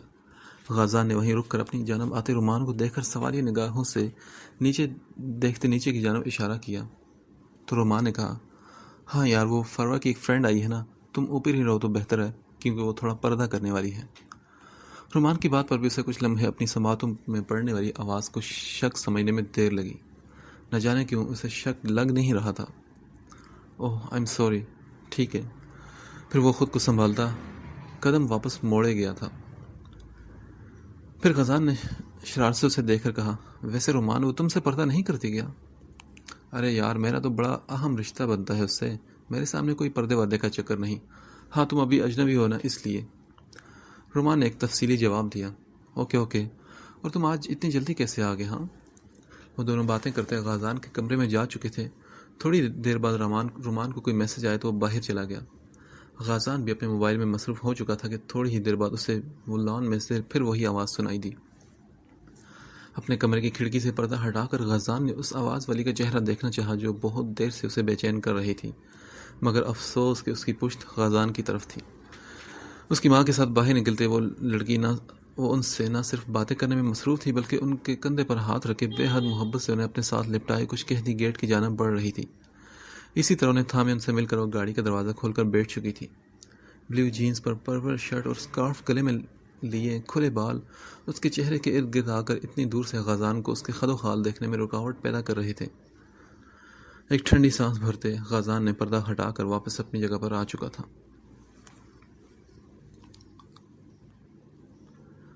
کیا تم ریڈی ہو؟ رومان نے ہلکے سے غازان کے کمرے کا دروازہ ناک کر کے پوچھا تو وہ بولا، ہاں آ رہا ہوں۔ ایک آخری مرتبہ سامنے لگے ڈریسنگ کے شیشے میں اپنا جائزہ لیتے ہوئے غازان نے اونچی آواز میں کہا۔ نہ جانے کیوں اس کا دل عجب انداز میں دھڑک رہا تھا۔ حال سے ماضی کی جانب جانے کا سفر کیسا ہوتا ہے آج غازان کو محسوس ہو رہا تھا۔ ایک عجیب سا احساس اس لیے بھی تھا کہ وہ جگہ جہاں اس نے آخری دن میں ذلت اور رسوائی دیکھی، آج وہاں کون اسے معتبر کرنے والا ہے۔ جب سے وہ واپس آیا تھا اور اس کے یونیورسٹی کے اساتذہ کو معلوم ہوا تھا، نہ جانے انہوں نے کتنے فون کیے تھے۔ کوئی اسے گھر آنے کی دعوت کر رہا تھا تو کوئی اسے بار بار کہیں باہر ملنے کی خواہش کا اظہار کر رہا تھا۔ وقت واقعی بہت بڑا استاد ہوتا ہے۔ وہ آپ کو نہ صرف اپنے پرائی کی پہچان کرواتا ہے بلکہ آپ کو ذلت سے عزت اور عزت سے رسوائی ہر رستے کا سفر بھی کروا دیتا ہے۔ غازان نے بھی وقت میں دونوں رستوں کا مزہ چکھ لیا تھا۔ بلیک ڈنر سوٹ میں موو شرٹ پہنے، ڈارک پرپل ٹائی لگائے، ہلکی سی شیو میں وہ اور بھی ہینڈسم لگ رہا تھا۔ یونیورسٹی پہنچنے تک وہ بس خاموش تھا اور اس کی نگاہوں کے سامنے ایک فلم سی چل رہی تھی۔ رومان نے بھی اسے چھیڑنے سے پرہیز ہی کیا تھا۔ کبھی کبھی آپ کو دوسروں کے تسلی بھرے الفاظ سے زیادہ خود اپنی ضرورت ہوتی ہے، اور آپ کی خود سے کی جانے والی گفتگو آپ کے لیے سب سے بڑا کتھارسس ہوتی ہے۔ آخری بار بھی یہاں اسی طرح رنگ و بو کا ایک سیلاب تھا جیسے کہ اب تھا۔ غازان اور رومان بھی اس رنگ و نور کا حصہ بننے کے لیے آگے بڑھے۔ Oh my child, thank you so much. آج آ کر تم نے میری بات کا مان رکھ لیا۔ I am so happy to see you after a long time. Sir باقی جو کہ غازان کے ٹیچر تھے بلکہ اب ان کے ڈپارٹمنٹ کے ڈین بن چکے تھے ہمیشہ کی طرح غازان سے والہانہ انداز میں ملے. وہ شروع سے ہی غازان سے بہت محبت کرتے تھے. انہوں نے تب بھی غازان کا ساتھ دیا جب بہت سے اور اساتذہ اسے غلط سمجھے تھے. یہ وہ واحد استاد ہے جنہوں نے رومان کے پیچھے لگ کر غازان کا کینیڈا کا نمبر سے لیا تھا. سر آپ کا بھی بہت شکریہ کہ آپ نے مجھے یاد رکھا. غازان نے بھی ان کی محبت کا جواب محبت سے دیا. پھر بہت سے اسٹوڈنٹس انہیں دیکھتے ہمیشہ کی طرح غازان کی جانب بڑھے تھے. وہی عزت اور محبت اور شہرت جو اس یونیورسٹی سے ہمیشہ اسے ملی تھی آج بھی سب پھر سے غازان کے ارد گرد تھی. لگ ہی نہیں رہا تھا کہ درمیان میں اتنے سارے سال آئے تھے. کوئی اس وقت بچوں والا تھا تو کوئی ابھی بھی سنگل، مگر سب ہی خوشگپی میں مگن تھے. غازان بھی سب کے ساتھ باتوں میں مصروف تھا کہ پاس سے وہی آواز، وہی خوبصورت مدھم سی ہنسی سنائی دی جو ان 10 سال میں بھی غازان کے دل سے نہیں نکلی تھی اور اب پورے تمطراق سے وہیں موجود تھی. غازان خود کو دائیں جانب دیکھنے سے روک نہ پایا. وہاں موو اور وائٹ خوبصورت سے ڈریس میں ہلکے میک اپ میں بھی وہ ویسے ہی تھی جیسے 10 سال پہلے تھی. باوقار سی، ایسا لگا تھا کہ زمانے کی گرد بھی اسے چھو کر نہ گزری ہو. اور آج غازان خود کو بے اختیار ہونے سے روک نہ پایا تھا. اپنے دوستوں کے گروپ سے معذرت کرتا وہ ابیشا کی جانب بڑھا جو خود بھی اس وقت اکیلی کھڑی تھی. اس کے پاس موجود لڑکیاں کہیں اور بڑھ چکی تھیں. وہ ان کی ہی جانب دیکھ رہی تھی جب اس کے پاس پہنچا اور اسے سلام کیا. السلام علیکم ابیشا. اپنے پاس سے ابھرنے والی وہ آواز ابیشا کے وہم و گمان بھی نہیں تھی. گردن موڑ کر جس قدر حیرانی، خوشی اور نہ جانے کس کس جذبے سے اس نے غازان کی جانب دیکھا تھا، غازان کا دل کیا کہ ابھی اسی وقت ان آنکھوں کو سب سچائی بتا دے، اپنے دل کے سب جذبے ان پر عیاں کر دے. آپ؟ بڑی مشکل سے ابیشا کے ہونٹوں سے یہ لفظ ادا ہوا تھا. غازان کی نگاہوں کی چمک اسے خیرہ کیے دے رہی تھی. پھر وہ بولا، کیسی ہیں؟ میں بالکل ٹھیک ہوں. آپ کیسے ہیں اور کب واپس آئے؟ ابیشا کے پوچھے جانے والے سوال نے اسے چونکا دیا تھا. چند دن پہلے. آپ کو پتا تھا کہ میں کینیڈا میں ہوں؟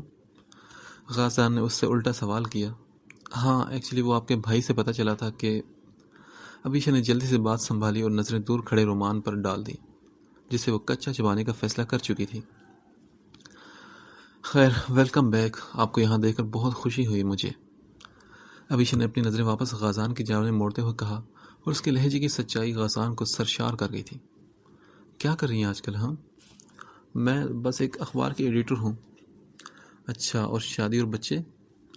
نہ جانے کس مشکل سے دھڑکتے دل سے غازان نے اسے یہ سوال کیا تو وہ پھر مسکرائی اور بولی، کچھ بھی نہیں، ابھی تو سنگل لائف انجوائے کر رہی ہوں.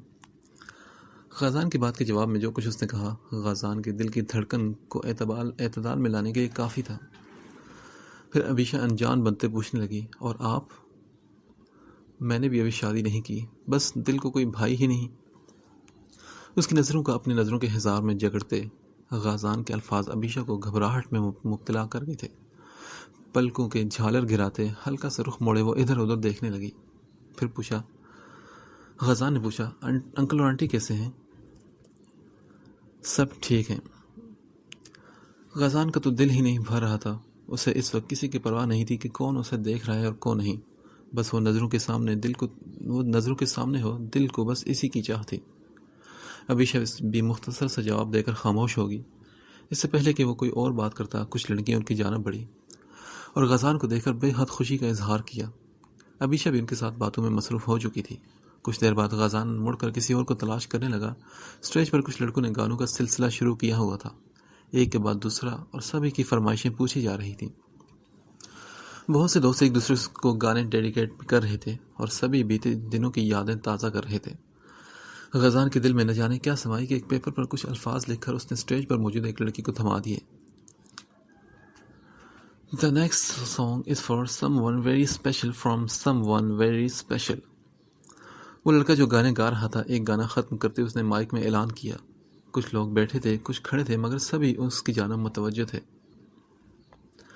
ابیشا غازان کو اس لڑکے کی جانب بڑھاتے دیکھ چکی تھی.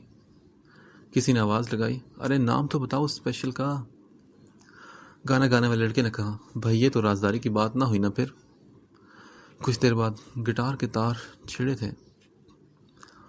I have been gone for so long now. chasing everything that's new. I have forgotten how I got here. I have not forgotten you. We were just children with our eyes open, and you were all that I could see. You came close enough to know my heartbeat, but still not close enough for me. Through the good times and the bad, you were the best I never had. The only chance I wish I had to take. There was no writing on the wall, no warning signs to follow. I know now, and I just can't forget. You are the best I never had. غازان کی بے اختیار نظر دور گول میز کے گرد اپنی friend کے ساتھ بیٹھی عبیشہ کی جانب اٹھی تھی، اور اسی لمحے اس نے بھی غازان کی جانب دیکھا۔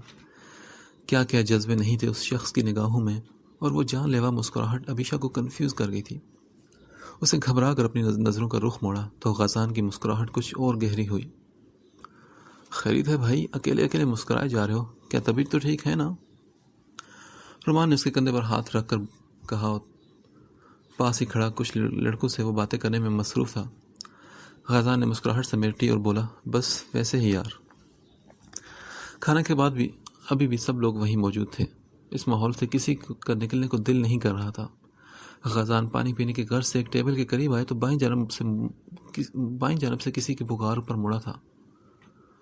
واہ، واٹ اے پلیزنٹ سرپرائز! آپ کب آئے؟ کوئی لڑکی بے حد خوشی کا اظہار کرتی غازان سے پوچھ رہی تھی۔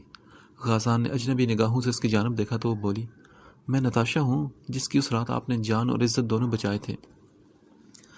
نتاشا کی بات پر وہ چند لمحے خود کو نارمل نہ کر سکا۔ بہت کچھ کہنا ہے آپ سے، اور آپ کا شکریہ بھی ادا کرنا ہے۔ آپ نہ ہوتے تو آج میں یوں سر اٹھا کر جی نہ رہی ہوتی۔ آپ کو تو بہت بڑا احسان ہے مجھ پر۔ وہ تشکر بھرے لہجے میں غازان سے مخاطب تھی۔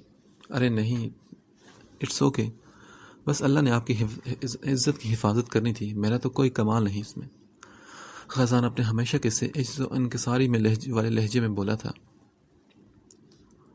آپ کے تو بھائی اور عبیشہ نے جس طرح مجھے اس ٹرانس سے باہر نکال کر مجھے دنیا کے سامنے آنے کے لیے ہمت بخشی، آج بھی یاد کرتی ہوں تو دل میں ان کی عزت اور محبت اور بڑھتی جاتی ہے۔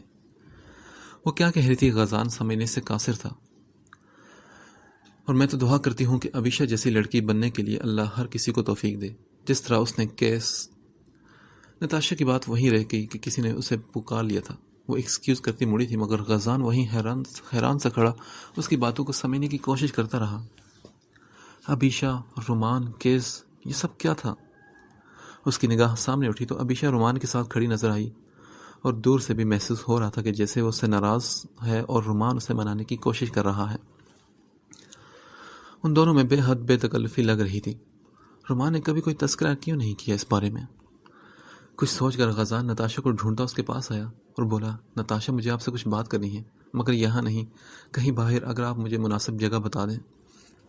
کیوں نہیں بھائی، آپ میرا سیل نمبر رکھ لیں، اور جب کہیں، جہاں کہیں، میں آ جاؤں گی۔ جلدی سے اپنا سیل نمبر ایک پیج پر لکھ کر اس نے غازان کی جانب بڑھا دیا۔ آئیں، میں آپ کو اپنے ہسبینڈ سے بھی ملوا دیتی ہوں۔ پھر غازان کے لیے وہ اپنے ہسبینڈ کے پاس آئی، اور وہاں سے واپسی پر غازان اتنا تو جان گیا کہ رومان نے عبیشہ اور اپنے تعلق کو غازان سے چھپایا ہے، مگر وہ تعلق اور نتاشا اور غازان والے معاملے سے عبیشہ کا کیا تعلق ہے، یہ سب جاننا بے حد ضروری تھا، اور اس سب سے یقیناً نتاشا واقف تھی۔ اگلے دن ناشتے سے فارغ ہو کر اپنے کمرے میں آ کر غازان نے سب سے پہلا کام نتاشا کو کال کرنے کا کیا تھا۔ پچھلی رات جس طرح اس نے گزاری تھی، یہ صرف وہی جانتا تھا۔ السلام علیکم نتاشا، کیسی ہیں آپ؟ آئی ایم سوری کہ میں نے صبح ہی آپ کو ڈسٹرب کیا۔ نہیں، وعلیکم السلام۔ ارے نہیں بھائی، اتنی صبح تو ہرگز نہیں، بلکہ اب تو دوپہر کا وقت ہونے والا ہے۔ اس نے اس غازان کی شرمندگی مٹانی چاہی۔ نتاشا، میں آج ہی آپ سے ملنا چاہتا ہوں، جگہ اور وقت کا انتخاب آپ کر لیں۔ ٹھیک ہے، شام 4 بجے میں آپ کو ایک ریسٹورنٹ کا ایڈریس دے دیتی ہوں، آپ وہاں آ جائیے گا۔ نتاشا نے سکون سے اسے وقت اور جگہ دونوں کا بتا دیا۔ جس شخص نے اس کی جان بچانے کے لیے اپنا سب کچھ تیاگ دیا تھا، اس سے اکیلے ملنے پر اسے کوئی ڈر اور خوف نہیں تھا۔ وہ جانتی تھی کہ عزتوں کی حفاظت کرنے والے کبھی بھی انہیں تار تار نہیں کرتے۔ غازان نے جگہ کے بارے میں جاننے کے بعد فون بند کیا اور محبت بھری نظریں اپنے موبائل کی اسکرین پر موجود عبیشہ کی تصویر پر جمائی، جو اس نے فیئر ویل کی رات لی تھی۔ یہ تصویر اس نے 10 سال سے اپنے موبائل کی اسکرین کی زینت بنا رکھی تھی۔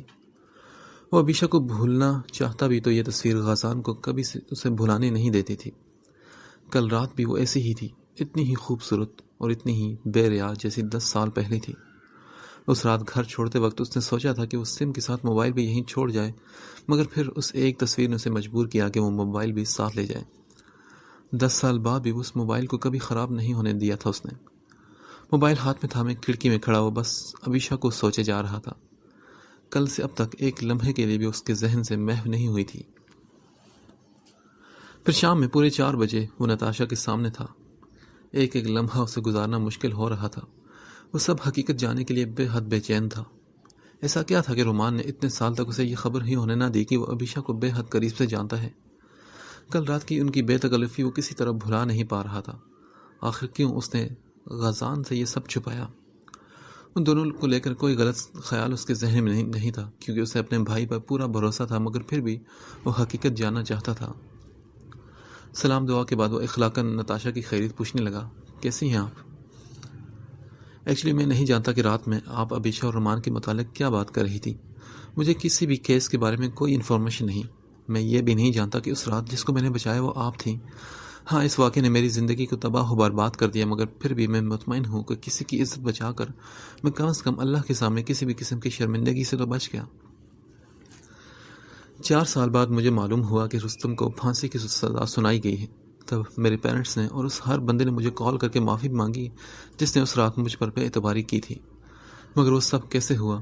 میرے بھائی اور عبیشہ نے آپ کی کس چیز کے لیے حوصلہ افزائی کی، میں کچھ نہیں جانتا۔ میں رومان سے یہ سب اس لیے نہیں پوچھ سکا کہ اگر مناسب ہوتا تو وہ ضرور بتا دیتا، مگر پھر بھی میں یہ سب جاننا چاہتا ہوں۔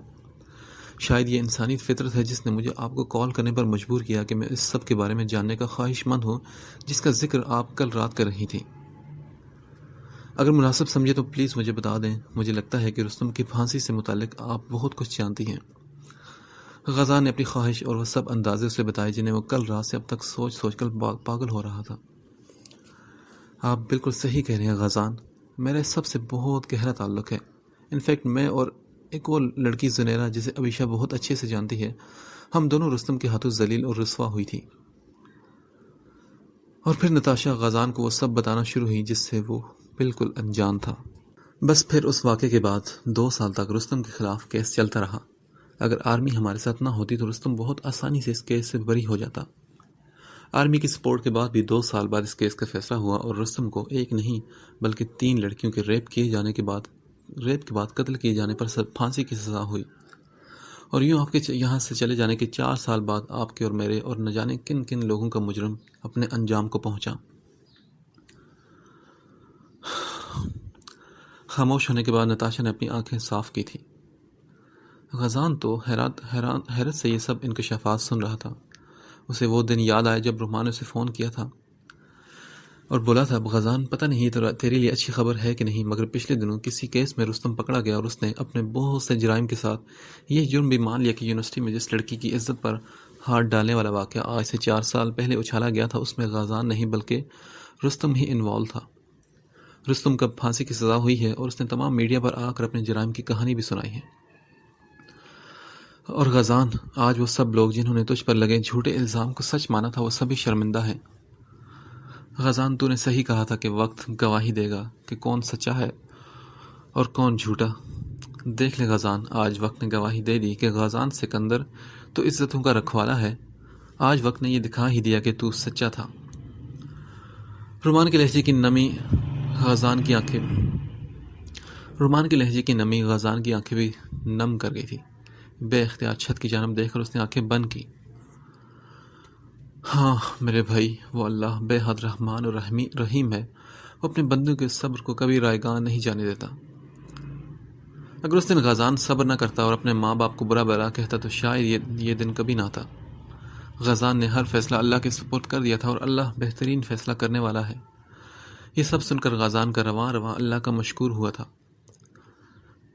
پھر رومان نے سے کہا، غازان کیا آج میری ایک بات مانے گا تو؟ رومان کے سوال پر بھی وہ کچھ لمحے تک خود کو بولنے کے قابل نہ پایا تھا۔ پھر خود پر بڑی مشکل سے قابو پاتے ہوئے بھاری آواز میں بولا، ہاں کہو۔ یار ایک بار ممی ڈیڈی سے بات کر لو، وہ لوگ بہت شرمندہ ہیں۔ میں تجھے کچھ بھی بھلانے کا نہیں کہتا، مگر پھر بھی ان سے بات کر لے یار، وہ بہت اکیلے رہ گئے ہیں تیرے بعد۔ اور پھر ان 4 سال بعد وہ پہلی رات تھی جب غازان نے گھنٹوں اپنی ماں اور سکندر سے بات کی۔ وہ دونوں بار بار اس سے معافی مانگ رہے تھے اور غازان اپنے بڑی مشکل سے آنسو کنٹرول کر رہا تھا۔ سکندر سے تو جیسے تیسے اس نے بات کر لی، مگر ماں کی آواز سنتے ہی وہ بچوں کی طرح رو پڑا تھا۔ ماں چاہے چابک بھی مار دے، مگر ماں کی ضرورت مرتے دم تک ختم نہیں ہوتی۔ اس کی محبت اولاد کے دل سے کبھی نہیں مرتی۔ اور غازان، وہ تو تھا ہی ہمیشہ سے ماں باپ کا فرمان بردار۔ یہ الزام تو گھن کی طرح اسے کھا گیا تھا۔ جب اس نے واپس آنے کی کوشش کی، نہ جانے کیوں ایک خوف سا اسے جکڑ لیتا۔ سب کچھ نارمل ہو چکا تھا، مگر وہ پھر بھی اندر سے نارمل نہیں تھا۔ اس کی ماں اور باپ، رومان اور منہ روز اسے فون کرتے۔ منہ اور رومان کی شادی پر بھی وہ خواہش کے باوجود نہیں آ سکتا۔ وہ خود کو ذہنی طور پر واپس اسی جگہ کے لیے تیار نہیں کر پایا جہاں سے اس کی زندگی کو ایک طرح سے ختم کر کے اسے دھتکارا گیا تھا۔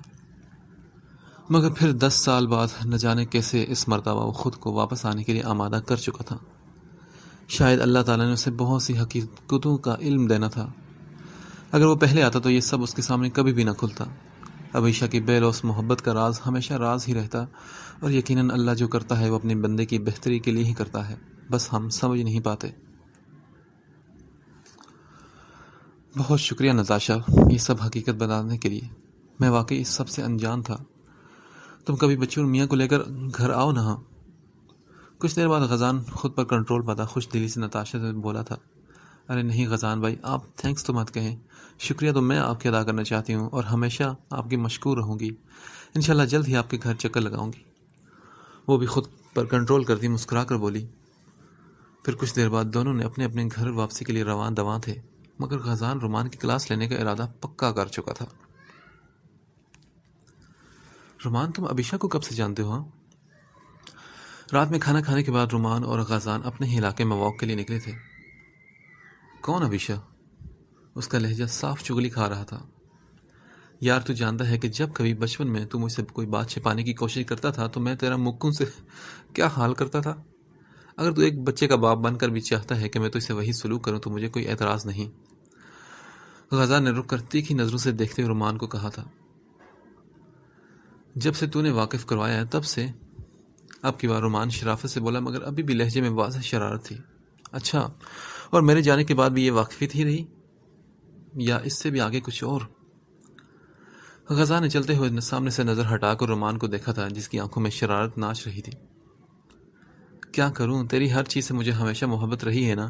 تو جانتا ہے کہ تو میری انسپریشن رہا ہے، لہٰذا میں ہر چیز میں تجھے فالو کرتا تھا۔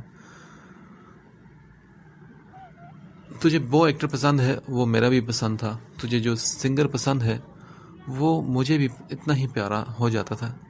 تجھے جو برانڈ پسند ہے میں بھی پھر اس کا دیوانہ ہو جاتا۔ تو پھر ابیشا سے واقفیت کیسے نہ رکھتا؟ ہاں، اپنی مسکراہٹ دبا کر رومان نے کہا، اچھا وہ چیز نہیں انسان ہے، اور اگر تو جانتا تھا کہ وہ مجھ سے کبھی اگر تو جانتا تھا اسے تو پھر مجھ سے کبھی کوئی ذکر کیوں نہیں کیا؟ ہاں، اتنی بڑی بات مجھ سے چھپائی کہ رستم والے کیس میں اس کا اتنا بڑا ہاتھ تھا، اور یہاں تک کہ وہ کس طرح اور کس حالات سے گزری ہے، کڈنیپ بھی ہوگی میری وجہ سے وہ۔ اب کی بار وہ رخ رومان کی جانب کی بے بسی کی تصویر بنے سے پوچھ رہا تھا۔ رومان نے ایک گہری سانس لی اور بولا، بس یار، کسی نے وعدہ لیا تھا کہ اس کا نام تک نہ آئے۔ وہ سنجیدگی سے بولا تھا، اور دونوں اس وقت چلتے چلتے رک چکے تھے، ایک دوسرے کی جانب رخ کیے ایک دوسرے کو دیکھ رہے تھے۔ غازان نے حیرت سے اسے دیکھتے ہوئے پوچھا، یار میں تو تیرا زیادہ سگا تھا یا وہ؟ اس کی آنکھوں میں غصہ آیا تھا۔ اوہ، تیرے حوالے سے وہ زیادہ سگی ہے اب، ٹھیک ہے نا؟ رومان نے ہولے سے مسکراتے ہوئے جس انداز میں کہا تو غازان کے چہرے پہ ایک خوبصورت سی مسکراہٹ ابھر آئی تھی۔ تو نا بہت خبیث ہے یار۔ اور اس دن بھی وہ گھر میں وہی آئی تھی نا جسے تو نے پردے والی بیوی بنا دیا تھا؟ غازان نے مشکوک نظروں سے اسے دیکھتے ہوئے پوچھا تو وہ بولا، ہاں نا، پردہ نہ کراتا تو کیا کرتا؟ جناب کی بانچھیں اس رات پھر ابیشا کو دیکھ کر اتنی کیسے کھلتی فنکشن میں؟ باتیں کرتے ہوئے دونوں پھر سے چلنے لگے تھے۔ اچھا، اور وہ فون بھی اسی کو کر کے تو نے میرے کپڑوں کی میچنگ اس کے ساتھ کروائی تھی نا؟ ایک اور شک سے بھرا اس کا سوال تھا۔ تو اور کیا، تو ہے ہی گھامڑ، مگر مجھے تو تھوڑی سی عقل ہے نا، اس لیے یہ سب کچھ کیا۔ رومان نے اچھی طرح سے اپنے بھائی کی کلاس لی تھی، غزان تو بس اسے مسکراتے ہوئے دیکھ رہا تھا، مگر اس کے تصور میں وہ خوبصورت چہرہ تھا۔ ہیلو، مسئلہ کیا ہے تمہارے ساتھ؟ ہاں، ابھی وہ غزان کے ساتھ واک کر کے گھر واپس آیا ہی تھا کہ عبیشہ کی کال آنے لگی۔ اب کیا کر دیا مجھ غریب نے؟ ہاں، معصومیت کی ایک انتہا تھی۔ ابھی وہ کمرے میں اکیلا تھا اور فروہ نیچے تھی۔ کیا کر دیا؟ یہ پوچھو کہ کیا نہ کر دیا۔ ہاں، کل جو رشتہ آیا تھا اس میں اتنے کیڑے نکال کر امی کو کیوں بتائے؟ تم نے میری شادی ہونے دینی ہے کہ نہیں؟ پچھلے 6 سال سے یہی کچھ ہو رہا ہے، اور میرے ماں باپ نے تم پر اعتماد کر کے میرے رشتوں کی جانچ پڑتال تمہارے ہاتھ کیا سونپ دی؟ تم تو میری شادی میں رکاوٹیں ڈالے جا رہے ہو۔ عبیشہ بھری بیٹھی تھی، اس لیے خوب سنا رہی تھی اسے، اور یہ حقیقت تھی کہ جب سے فرید صاحب اور سمیہ نے عبیشہ کے رشتے دیکھنے شروع کیے اور رومان سے ذکر کرنے پر اس نے اپنی خدمات پیش کی، تب سے اب تک ہر رشتے میں وہ 100 کیڑے نکال کر بتاتا اور پھر وہ رشتہ ختم کر دیا جاتا۔ ورشا کا رشتہ اس نے خود اپنے ایک دوست سے 2 سال پہلے کروا دیا تھا، مگر وہ رخصتی کے لیے تیار نہیں تھی۔ اس کا کہنا تھا کہ پہلے اس کی بہن عبیشہ کی ہوگی رخصتی، پھر میری، اور رومان عبیشہ کی کہیں ہونے ہی نہیں دے رہا تھا۔ اب تو عبیشہ کو بھی یہ بات صحیح سے سمجھ آ رہی تھی کہ یہ رومان یہ سب کچھ جان بوجھ کر رہا ہے، اس لیے آج اس نے سنجیدگی سے اس کو کلاس لینے کی ٹھانی۔ یار عبیشہ، تمہیں کیا اتنی مصیبت ہے شادی جلدی کرنے کی؟ ہاں، مجھ سے چھوٹے ہو کر تم ایک عدد بچے کے باپ ہو اور مجھ سے پوچھ رہے ہو کہ مجھے کیا جلدی ہے شادی کی؟ ہاں، عبیشہ نے الٹا اسے سوال کیا تو وہ بولا، میرا مسئلہ تو بہت گھمبیر ہے، تمہاری سمجھ میں نہیں آئے گا نا۔ کیوں، کیا مسئلہ کشمیر سے بھی زیادہ گھمبیر ہے؟ اس نے طنز کیا تو وہ بولا، ہاں، اور اگر تمہیں زیادہ شوق ہے مسئلہ جاننے کا تو سن لو کہ میں تمہیں کسی اور کا ہوتے دیکھ نہیں سکتا۔ تمہیں بس میرے گھر کی زینت بننا ہے اور میرے گھر میں آنا ہے، اور میں ایسا کر کے رہوں گا، وہ بھی بہت جلد۔ عبیشہ اس کا اٹل لہجہ سن کر حیران رہ گئی۔ کب وہم و گمان میں تھا کہ وہ اپنے اور عبیشہ کے رشتے کو غلط رنگ دے گا۔ ارے تم پاگل ہو گئے ہو کیا؟ کوئی پی پلا تو نہیں لی تم نے؟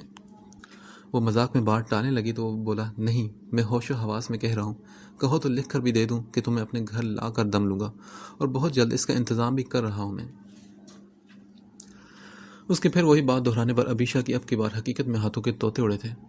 رومان، میں منہ توڑ دوں گی تمہارا اگر کوئی بکواس مزید کی تو۔ دماغ خراب ہو گیا کیا؟ میں تو تمہاری بہنوں جیسی دوست تھی، کیا ہو گیا تمہیں؟ وہ پریشانی سے بولی تو رومان نے کہا، یہ تمہارا خیال تھا نا، مگر میں نے تو تمہیں کبھی بہن کہا اور نہ مانا۔ تم میری دوست تھی اور اب میرے گھر میں ایک مضبوط رشتے میں بن کر آؤ گی، سمجھی تم؟ رومان بھی کسی طور پر پیچھے ہٹنے کو تیار نہیں تھا۔ رومان، اپنی بکواس بند کرو اس سے پہلے کہ میں تمہیں شوٹ کر دوں، اور اس رشتے کو آلودہ مت کرو۔ تمہاری بیوی اور بچہ ہے، کیوں یہ سب کر رہے ہو؟ وہ صدمے سے بھری آواز میں بمشکل بولی تھی۔ ہاں، تو انہیں کوئی اعتراض نہیں، انفیکٹ کسی کو بھی کوئی اعتراض نہیں۔ رومان نے اسے یقین دلایا تو وہ بولی، کتنی گھٹیا سوچ ہے تمہاری، کاش کہ پہلے پتا ہوتا تو کبھی تم سے کوئی تعلق نہ رکھتی۔ وہ دکھ بھری آواز میں بولی، تم جو مرضی کر لو عبیشہ، یہ تعلق تو اب بن کر رہے گا، تم جتنا مرضی انکار کر لو، آخر تمہیں میرے گھر ہی آنا ہوگا۔ رومان کی آواز میں ایک چیلنج تھا۔ مر گئی میں اور مر گیا ہر تعلق، سمجھے تم؟ غصے سے چلا کر عبیشہ نے فون بند کر دیا تھا۔ رومان کے ساتھ بات کرنے کے بعد وہ سر پکڑے بیٹھی تھی اور سوچ رہی تھی کہ کیا رومان نہیں جانتا کہ میں نے یہ سب کس کے لیے کیا تھا؟ کیا رومان انجان تھا کہ میرا اور غازان کا ایک خاموش تعلق بن چکا ہے؟ بے شک انہوں نے کوئی عہد و پیمان نہیں باندھ رکھے تھے مجھ سے، مگر کچھ رشتوں میں کچھ کہنے کی ضرورت تو نہیں ہوتی نا۔ بے شک وہ اس کے انتظار میں نہیں تھی، مگر وہ اس سے محبت تو کرتی تھی نا۔ اور ابھی جب ری یونین نائٹ میں غازان سے ملی تب آخر میں رومان کی کتنی کلاس لی تھی کہ اس نے ہوا تک نہیں لگنے دی اسے۔ تو کیا وہ تب بھی عبیشہ کی غازان کے لیے فیلنگز دیکھ کر سمجھ نہیں پایا؟ اور پھر ایک رات پہلے ہی اسے فون کر کے اس کا ڈریس کلر پوچھا، اور اگلے دن غازان سے ملنے پر وہ اس فون کا مقصد سمجھ بھی گئی تھی، کیونکہ اس کی اور غازان کے کپڑوں کی کلرز کی میچنگ تھی۔ یہ سب کیا تھا پھر رومان؟ وہ اپنے ہاتھوں پر سر گرائے الجھتی جا رہی تھی۔ جب اس نے یہ کیس لیا تب بھی رومان نے کتنی مرتبہ سے پوچھا تھا کہ کیا تم یہ صرف انسانیت کے لیے کر رہی ہو؟ تو کیا ان لمحوں میں اس کے نظریں چرانے کا مفہوم وہ سمجھ نہیں سکا تھا؟ سب کیا سوچیں گے؟ وہ تو نہ جانے کیا کیا ٹھانے بیٹھا ہے، مگر عبیشہ نے بھی سوچ لیا تھا کہ اب وہ تب ہی اس سے رابطہ کرے گی جب وہ اپنے رویے کی معافی مانگے گا، نہیں تو بھاڑ میں جائے ایسا تعلق۔ کچھ سوچ کر اس نے یہی سب میسج میں لکھ کر رومان کے نمبر پر سینڈ کر دیا، مگر دوسری جانب گہری خاموشی تھی۔ وہ زندگی میں اتنا پریشان کبھی نہیں ہوئی تھی جتنا اس وقت تھی۔ لگ رہا تھا اسے کہ دماغ اس کا پھٹ جائے گا یہ سوچ کر کہ کب اس نے کوئی ایسی بات کی جس سے رومان نے غلط مطلب نکالا۔ تو میں زندہ نہیں چھوڑوں گی رومان۔ دل ہی دل میں سے مخاطب ہوتی لائٹس بند کر کے وہ سونے کی کوشش کرنے لگی، مگر لگتا تھا کہ نیند تو جیسے روٹ ہی گئی ہے اس کی۔ اگلے دن بھی صبح وہ الجھی ہوئی آفس پہنچی۔ وہ اپنے کمرے میں داخل ہوئی تھی کہ سامنے ٹیبل پر رکھا بکے دیکھ کر چونک اٹھی۔ ہاتھ بڑھا کر اس کا جائزہ لیا کہ کہیں کوئی کارڈ نہیں تھا جس سے پتہ چل جاتا کہ کون دے کر گیا ہے۔ اس نے آفس بوائے کو فوراً بلایا۔ جی میڈم۔ وہ کرسی پر بیٹھی غصے سے اسے بکے کو دیکھ رہی تھی۔ یہ بکے کون دے کر گیا ہے؟ ہاں میڈم، پتہ نہیں، صبح کوئی صاحب دے کے گئے ہیں۔ کیا وہ رومان تھا؟ اس نے شک بھری نگاہوں سے اسے دیکھتے ہوئے پوچھا، کیونکہ رومان اکثر و بیشتر اس کے آفس آتا جاتا تھا اور سارا سٹاف اس سے اچھی طرح واقف تھا۔ رات والی حرکت کے بعد ان پھولوں کو دیکھتے سب سے پہلا خیال اسی کا آیا تھا۔ نہیں میڈم، رومان بھائی کو تو میں جانتا ہوں، کوئی اور ہی صاحب تھے۔ اس نے دانت نکال کر جواب دیا۔ اچھا ٹھیک ہے، اتنا ہنسا مت کرو، یہ پھول اٹھا اور باہر کہیں پھینک دو۔ وہ پہلے سے غصے میں بھری بیٹھی تھی، اس وقت سے یہ پھول اور بھی زہر لگ رہے تھے۔ آفس بوائے خاموشی سے وہ بکے لیے اس کے آفس سے باہر چلا آیا۔ پھر ابیشا نے لمبا سانس کھینچ کر اپنے حواس بحال کیے، سسٹم آن کر کے ضروری ای میل چیک کرنے لگی کہ پہلی ای میل دیکھ کر حیران رہ گئی۔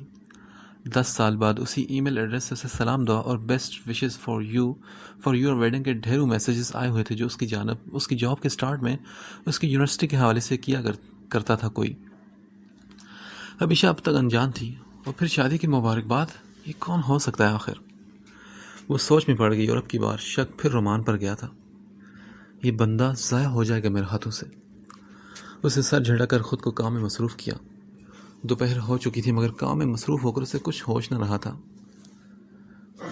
2 بجے کے قریب اسے ورشا کی کال آئی تو اس نے کال پک کر کے کہا، ہاں ورشا بولو، کیا بات ہے؟ یار آپ ہی کچھ گیسٹ آ رہے ہیں، تم جلدی آ سکتی ہو آج؟ ورشا کی بات پر وہ منہ کی زاویہ بنانے لگی۔ نہیں یار، بس امی کو کہو کہ بس کر دیں، میں تنگ پڑ گئی ہوں، جب شادی ہونی ہو جائے گی نا، گولی مارے رشتہ لے کر آنے والوں کو۔ نہیں نا آپی، امی کہہ رہی ہیں کہ آخری مرتبہ ہے، پھر کوئی نہیں آئے گا۔ ورشا کے اصرار پر وہ مشکل مان گئی۔ اچھا ٹھیک ہے، امی کو منع کر دینا کہ رومان کو فون کر کے اس رشتے کے بارے میں کچھ بھی بتانے کی ضرورت نہیں، ہم خود ہی اس بار لڑکی کی جانچ پڑتال کر لیں گے۔ کیوں آپی، کیا ہوا ہے؟ بس کچھ نہیں، جتنا کہا ہے اتنا کرو۔ وہ چڑ کر بولی، اچھا ٹھیک ہے، تم گھر تو آ جاؤ، گھنٹے تک وہ لوگ آ ہی جائیں گے۔ ورشا نے اسے ایک اور اطلاع دی تو وہ بولی، اچھا بھائی۔ اسے جیسے جان چھڑانے والا انداز میں کہہ کر فون بند کر کے اپنے باس کو کال ملائی اور اپنے جلدی جانے کا بتا کر یہ بھی بتا دیا کہ آج کا کام وہ تقریباً ختم کر چکی ہیں۔ باس نے بھی مطمئن ہو کر ابیشا کو چھٹی کی اجازت دے دی۔ وہ تیزی سے اپنی چیزیں اکٹھی کر کے اٹھتی ہوئی باہر کی جانب لپکی تھی اور ابھی آفس سے زیادہ دور نہیں گئی تھی کہ اس کی گاڑی بند ہو گئی۔ بار بار کوشش کر کے چلانے پر بھی نہ چلی۔ سڑک پر ٹریفک رواں دواں تھی اور کس کو مدد کے لیے بلائے کسے نہیں۔ اسی ادھیڑ بن میں گاڑی سے اتر کر بونٹ اٹھا کر خود خرابی چیک کرنے کی کوشش کرنے لگی، مگر اسے کچھ سمجھ نہ آیا۔ کس مصیبت میں پھنس گئی ہوں میں، رہ کر نہ جانے کس بات اور کس شخص پر اسے غصہ آ رہا تھا۔ ایکسکیوز می میم، میں آئی ہیلپ یو؟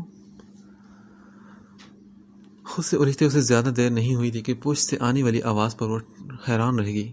اس نے گردن موڑی تو وہ وہی تھا، غازان سکندر۔ اوہ آپ ہیں؟ وہ خوشگوار حیرت سے اسے دیکھ کر ہولے سے ہنسا تھا۔ جی السلام علیکم، کیسے ہیں آپ؟ وہ سامنے تھا تو اسے بھی کچھ یاد نہ رہا تھا۔ میں ٹھیک ہوں، وعلیکم السلام، آپ کیسی ہیں اور کیا ایشو؟ آپ ہٹے، میں دیکھتا ہوں۔ وہاں سے گزرتے کسی کو بونٹ پر جھکے دیکھ کر وہ بس یوں ہی اس کی مدد کرنے کو آگے بڑھا تھا۔ اس کے وہم و گمان میں بھی نہ تھا کہ جس کی مدد کرنے چلا ہے وہ ابیشا ہوگی۔ گاڑی پار کر کے اس کی جانب آیا تھا۔ ابیشا اس کا شکریہ ادا کر کے ایک جانب ہو گئی تو وہ خاموشی سے جھکا باری باری ہر چیز کو چیک کرنے لگا۔ آئی تھنک کچھ میجر پرابلم ہے، میکینک کو بلانا ہی پڑے گا۔ بونٹ بند کر کے اس کی جانب متوجہ ہوا جس کے چہرے پر اس کی بات سن کر واضح پریشانی آئی تھی۔ کیا آپ کہیں جا رہی تھی؟ ہاں، میں بس گھر ہی جا رہی تھی۔ تو چلے میں آپ کو ڈراپ کر دیتا ہوں، آپ گاڑی کو اچھی طرح لاک کر لیں۔ رومان کو کہہ کر کوئی میکینک ابھی یہاں بلا لیتے ہیں، آپ کی گاڑی ٹھیک کر کے وہ چھوڑ جائے گا۔ اس نے جلدی سے تجویز پیش کی اور ساتھ ہی رومان کا نمبر بھی ملانے لگا، مگر رومان کا نام سن کر وہ پریشان ہوئی۔ نہیں، اسے پلیز کال مت کریں۔ بے اختیار اس کے بازو پر ہاتھ رکھ کر اسے متوجہ کیا جو فون سے کہاں لگائے دوسری جانب کال اٹھا لینے کا منتظر تھا۔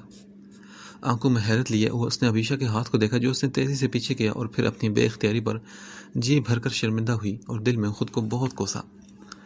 اس کے چہرے پر پھیلی خفت دے کر غازان نے اپنی مسکراہٹ دبائی۔ ایکچولی مجھے تو اب یہاں کی ورک شاپس کے نمبر تک نہیں پتا، اس لیے رومان کو کال کرنے کا سوچا۔ چلے میں علی کو کال کر لیتا ہوں۔ کچھ سوچ کر اس نے علی کا نمبر ملا لیا، اور اب کی بار ابیشہ نے اسے روکنے کی غلطی نہیں کی تھی۔ پھر علی کو جگہ کا بتا کر اور ابیشہ کی گاڑی کا نمبر بتا کر اس نے کال بند کی۔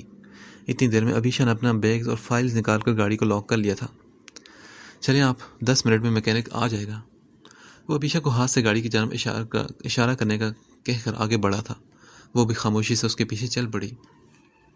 پھر غازان نے اس کی جانب کا دروازہ کھولا اور اس کے بیٹھتے ہی ساتھ بند کر کے گھوم کر ڈرائیونگ سیٹ کی جانب آیا، اور دروازہ کھول کر اس نے گاڑی سٹارٹ کی اور ابیشہ کے گھر کے راستے پر ڈال لی۔ وہ فارمل انداز میں بولی، آپ کو زحمت ہوگی خواہ۔ نہیں، میرا خیال ہے کہ 10 سال پہلے ہم ایک دوسرے کو اچھی طرح جانتے تھے۔ اتنا تعلق تو ہمارا بنتا ہے کہ 10 سال اسی قسم کے پرتکلف جملوں کا تبادلہ نہ کیا جائے۔ غازان کی بات پر ایک خاموش نگاہ اس پر ڈال کر وہ گاڑی سے باہر دیکھنے لگی۔ کچھ دیر غازان بھی خاموشی سے ڈرائیو کرتا رہا اور پھر بولا، آپ کچھ پریشان ہیں؟ اف، کیا تھا یہ شخص! اتنے سال بعد بھی اس کی رگ رگ سے واقف تھا۔ اس کے لیے ویسے ہی پریشان تھا جیسے فکروں بھرا لہجہ اس کا تھا۔ ابیشہ کی آنکھوں میں یک دم بہت سا پانی سمٹنے لگا، مگر اس نے انکار میں سر ہلا کر جواب دیا، نہیں۔ کیا آپ میرے ساتھ آنے پر پریشان ہیں؟ اب کی بار ابیشہ آنسو کو روکتے روکتے بھی ہولے سے ہنس پڑی۔ کیوں، آپ کے کوئی گنڈے بدماش ہیں کیا جو آپ کے ساتھ جانے پر پریشانی ہو؟ سوال پہ کیے جانے سوال پر وہ بھی ہنس پڑا۔ ہاں، کسی زمانے میں یہی سمجھا جاتا تھا مجھے بھی۔ مسکراہٹ دبائے اس نے جواب دیا تو وہ بولی، اور اسی زمانے میں اپنی حماقت پر پھر افسوس بھی کیا ہے۔ اور اسی زمانے نے اپنی حماقت پر پھر افسوس بھی تو کیا ہے نا۔ ایک خفگی بھری نگاہ اس پر ڈال کر وہ ناراض لہجے میں بولی، اچھا آپ بھی جانتے ہیں کیا وہ سب؟ وہ ایسے انجان بنا جیسے ابیشہ کی اپنے لیے کی جانے والی جد و جہد سے انجان ہو۔ وہ بھی لاپرواہ سے انداز میں بولی، ہاں مجھے بھی کہیں سے معلوم ہوا تھا کہ آپ بے قصور تھے۔ کیا آپ یہاں ہمیشہ کے لیے آئے ہیں؟ کچھ دیر خاموش رہنے کے بعد اب کی بار ابیشہ نے سوال کیا تو وہ بولا، ابھی کچھ کہہ نہیں سکتا، قسمت جو فیصلہ کرے گی مجھے وہ منظور ہوگا۔ اس کی بات پر وہ بس پھر ہم کر رہ گئی۔ اس کا دل کیا کہ اسے رومان کے ارادوں کے بارے میں خبردار کرے، مگر پھر سوچا کہ کیا پتہ اس نے صرف مذاق کیا ہو، ایسے ہی دونوں بھائیوں میں اس کی وجہ سے ٹھن نہ جائے، لہٰذا وہ خاموش ہی رہی۔ کچھ ہی دیر میں اس کا گھر آ چکا تھا، وہ اترنے ہی لگی کہ غازان کی پکار پر رک گئی۔ ابیشہ، کبھی کبھی قسمت ہمارے لیے سب سے بہترین فیصلہ کرنے میں تھوڑی سی دیر لگاتی ہے۔ ہم انتظار کے لمحوں کا الزام اپنے ارد گرد کے لوگوں کے رویوں پر لگاتے ہیں، حالانکہ ہمارے اپنے ہمارے لیے اتنی ہی بہتری کے لیے فکر مند ہوتے ہیں جتنے کہ ہم خود۔ اور اگر قسمت دیر سے آپ کے لیے خوشیاں لائے تو انہیں قبول کرنے میں دیر مت لگائیے گا۔ کیا مطلب؟ میں آپ کی بات سمجھی نہیں۔ بس یہی کہ ہو سکتا ہے کہ آج قسمت آپ کے لیے وہ بہترین فیصلہ کرے اور بہت سی خوشیاں آپ کی منتظر ہوں، لہٰذا اس بار آپ نے دیر نہیں کرنی۔ ایک دلکش مسکراہٹ غازان کے چہرے کا طواف کر رہی تھی۔ اوکے، میں چلتا ہوں، اللہ حافظ۔ اس کے اترتے ساتھ ہی وہ گاڑی آگے بڑھا لے گیا اور وہ الجھی سی گھر کے گیٹ کی جانب بڑھی تھی۔ گھر آ کر کھانا کھاتے وہ کپڑے بدلنے کے لیے اپنے کمرے کی جانب بڑھی۔ ورشا اور اس کی امی کچن میں مصروف تھی۔ ابھی وہ کپڑے بدل کر کمر سیدھی کرنے کے غرض سے بیڈ پر لیٹی ہی تھی کہ ورشا آندھی اور طوفان کی طرح اندر داخل ہوگی۔ کیا ہو گیا؟ آرام سے آؤ۔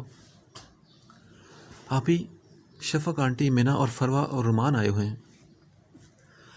وہ پھولی سانسوں سمیت بولی تو ابیشہ کرنٹ کھا کر اٹھی۔ کیا کرنے آئے وہ لوگ یہاں؟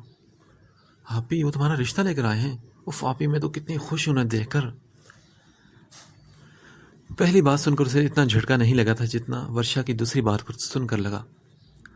پاگل ہو تم، یہ خوش ہونے کی بات نہیں ہے۔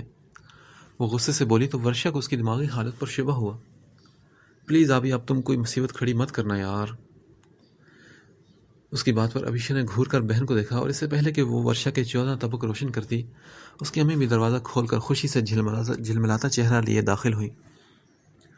ابیشہ بیٹے، میری تو اللہ نے سن لی ہے جیسے۔ اس کی جانب بڑھتے ہوئے خوشی سے بھرپور لہجے میں بولی تو ابیشہ نے کہا، امی پاگل ہو گئے یہ سب، یہ خوش ہونے کی بات ہے کیا؟ میرے لیے تو یہ ڈوب مرنے کا مقام ہے کہ ایسے شخص کے ساتھ میری شادی ہو جو میرے خدا، یہ شخص کتنا پاگل ہے، اور اپنی بیوی کو بھی ساتھ لے کر آیا ہے۔ آنٹی اور مینا نے کسی نے اسے نہیں روکا۔ میرا تو دل کر رہا ہے کہ اس کا گلا دبا دوں۔ ہٹیں پیچھے آپ دونوں۔ دماغ درست کر کے آتے ہوں میں اس رومان کا۔ سمجھا کیا اس نے؟ ہاں، تماشا بنا رہے ہیں میرا وہ۔ آج تو زندہ نہیں بچے گا میرے ہاتھوں۔ وہ مٹھیاں بیچتی، جوتی پاؤں میں پہنے، وہ غصے سے ان دونوں کو پیچھے ہٹاتی دروازے کی جانب بڑی تھی۔ پیچھے سے سمیہ ہائیں پائیں کرتی رہے گی، مگر وہ تو آتش فشاں بنی دھم دھم کرتی ڈرائیونگ روم میں پہنچ گئی تھی۔ ارے میری بھابھی آئی ہے! میں نے اسے اندر آتا دیکھ کر چہک کر آگے بڑھی۔ شفق اور فروا بھی، رومان بھی کھڑے ہو چکے تھے۔ مینا کے بعد شفق نے اسے اپنے ساتھ لگایا، جبکہ اس کی خونخوار نظریں رومان کے چہرے پر تھی، جو شرارتی مسکراہٹ لیے اسے ہی دیکھ رہا تھا۔ میری بچی، میں تمہیں بتا نہیں سکتی کہ میں کتنی خوش ہوں۔ غزان نے پہلی مرتبہ مجھ سے کوئی خواہش کی، اور وہ بھی تم سے شادی کی۔ میری تو نہ جانے کب سے یہ خواہش تھی۔ شفق کی بات پر اس کی نظریں اب کی بار شفق کی جانب اٹھی، جن میں حیرت ہی حیرت تھی۔ وہ دنگ سے انہیں دیکھ رہی تھی۔ یہ کیا سنا تھا اس نے؟ وہ حق دک تھی۔ رومان کی امی کا چہرہ دیکھ رہی تھی، اور فروا اور مینا اسے لپٹائے پیار کر رہی تھی۔ پھر اس نے حیران نظروں سے رومان کو دیکھا، جو چہرے پر اطمینان بھری مسکراہٹ لیے اسے ماں کی بات سچ ہونے کا یقین دلا رہا تھا۔ اس کے کانوں میں کچھ دیر پہلے کے غزان کے الفاظ گونجے تھے کہ ہو سکتا ہے کہ آج قسمت آپ کے لیے وہ بہترین فیصلہ کرے، اور بہت سی خوشیاں آپ کی منتظر ہوں، تو انہیں تھامنے میں دیر مت کرنا۔ تو کیا غزان ان خوشیوں کے بارے میں بات کر رہا تھا؟ وہ بمشکل خود کو اس ماحول میں واپس لائی۔ پھر شفق نے اسے اپنے قریب بٹھا لیا، اور سب کے چہروں پر خوشی اور اطمینان تھا۔ عبیشہ نے تو کبھی سوچا بھی نہیں تھا کہ غزان یوں واپس آ کر بھی کبھی اس کی زندگی کا ہم سفر بنے گا، اور وہ حیران کیوں نہ ہوتی۔ بس سمیہ، مجھے تو جواب ہاں میں ہی چاہیے۔ شفق بہت مان سے سمیہ سے بولی تھی۔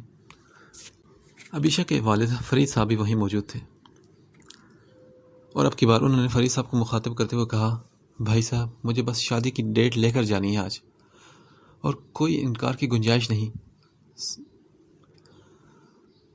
پھر عبیشہ کی امی نے کہا، ہاں بہن، انکار کی تو کوئی گنجائش ہی نہیں، سمجھیں یہ آج سے آپ کی امانت ہے۔ سمیہ نے محبت سے عبیشہ کو دیکھتے ہوئے کہا، جو ابھی بھی خاموش تھی۔ پھر رومان کی امی نے کہا، بہت شکریہ آپ کا بھائی صاحب۔ سبھی لوگ خوش گپی میں مصروف تھے، مگر عبیشہ کچھ بے چین سی نظر آ رہی تھی۔ تھوڑی ہی دیر بعد سب کی اجازت لے کر وہ باہر گئی۔ کچھ دیر بعد واپس ڈرائنگ روم میں آئی تو رومان سے کہا، رومان، ایک منٹ میری بات سننا پلیز۔ رومان سے مخاطب ہوتے ہوئے وہ پھر سے ڈرائنگ روم میں سے باہر جا چکی تھی۔ رومان کو تو اب اپنی شامت سامنے نظر آنے لگی تھی۔ وہ سب سے ایکسکیوز کرتا عبیشہ کے پیچھے باہر لپکا تھا۔ ڈرائنگ روم سے باہر نکل کر باہر آتے ہی لاؤنج میں وہ خطرناک تیور لیے رومان کے گھورنے میں مصروف تھی، جس کی شکل پر دنیا جہان کی معصومیت اتر آئی تھی۔ کیسی ہیں بھابھی؟ جب کچھ دیر وہ اسے ایسے کچا چبا جانے والی نظروں سے دیکھتی رہی، تب رومان نے معصوم بننے کی ایکٹنگ کرتے ہوئے شکل بنا کر کہا، منہ نہ توڑ دیں تمہارا میں، جس منہ سے تم مجھے بھابھی کہہ رہے ہو۔ کتنا گھٹیا مذاق کیا تھا تم نے رات کو، ہاں؟ عبیشہ نے ایک زوردار دھپ اس کے کندھے پر لگائی، جس کے وہ بالکل بھی تیار نہ تھا۔ اف، میرا اللہ، کس قدر بھاری ہاتھ ہے تمہارے بھابھی۔ ہاں بھائی، رستم جیسے گینڈے کو جو قابو کر لے، وہ تو بڑی توپ ہی چیز ہو سکتا ہے کوئی۔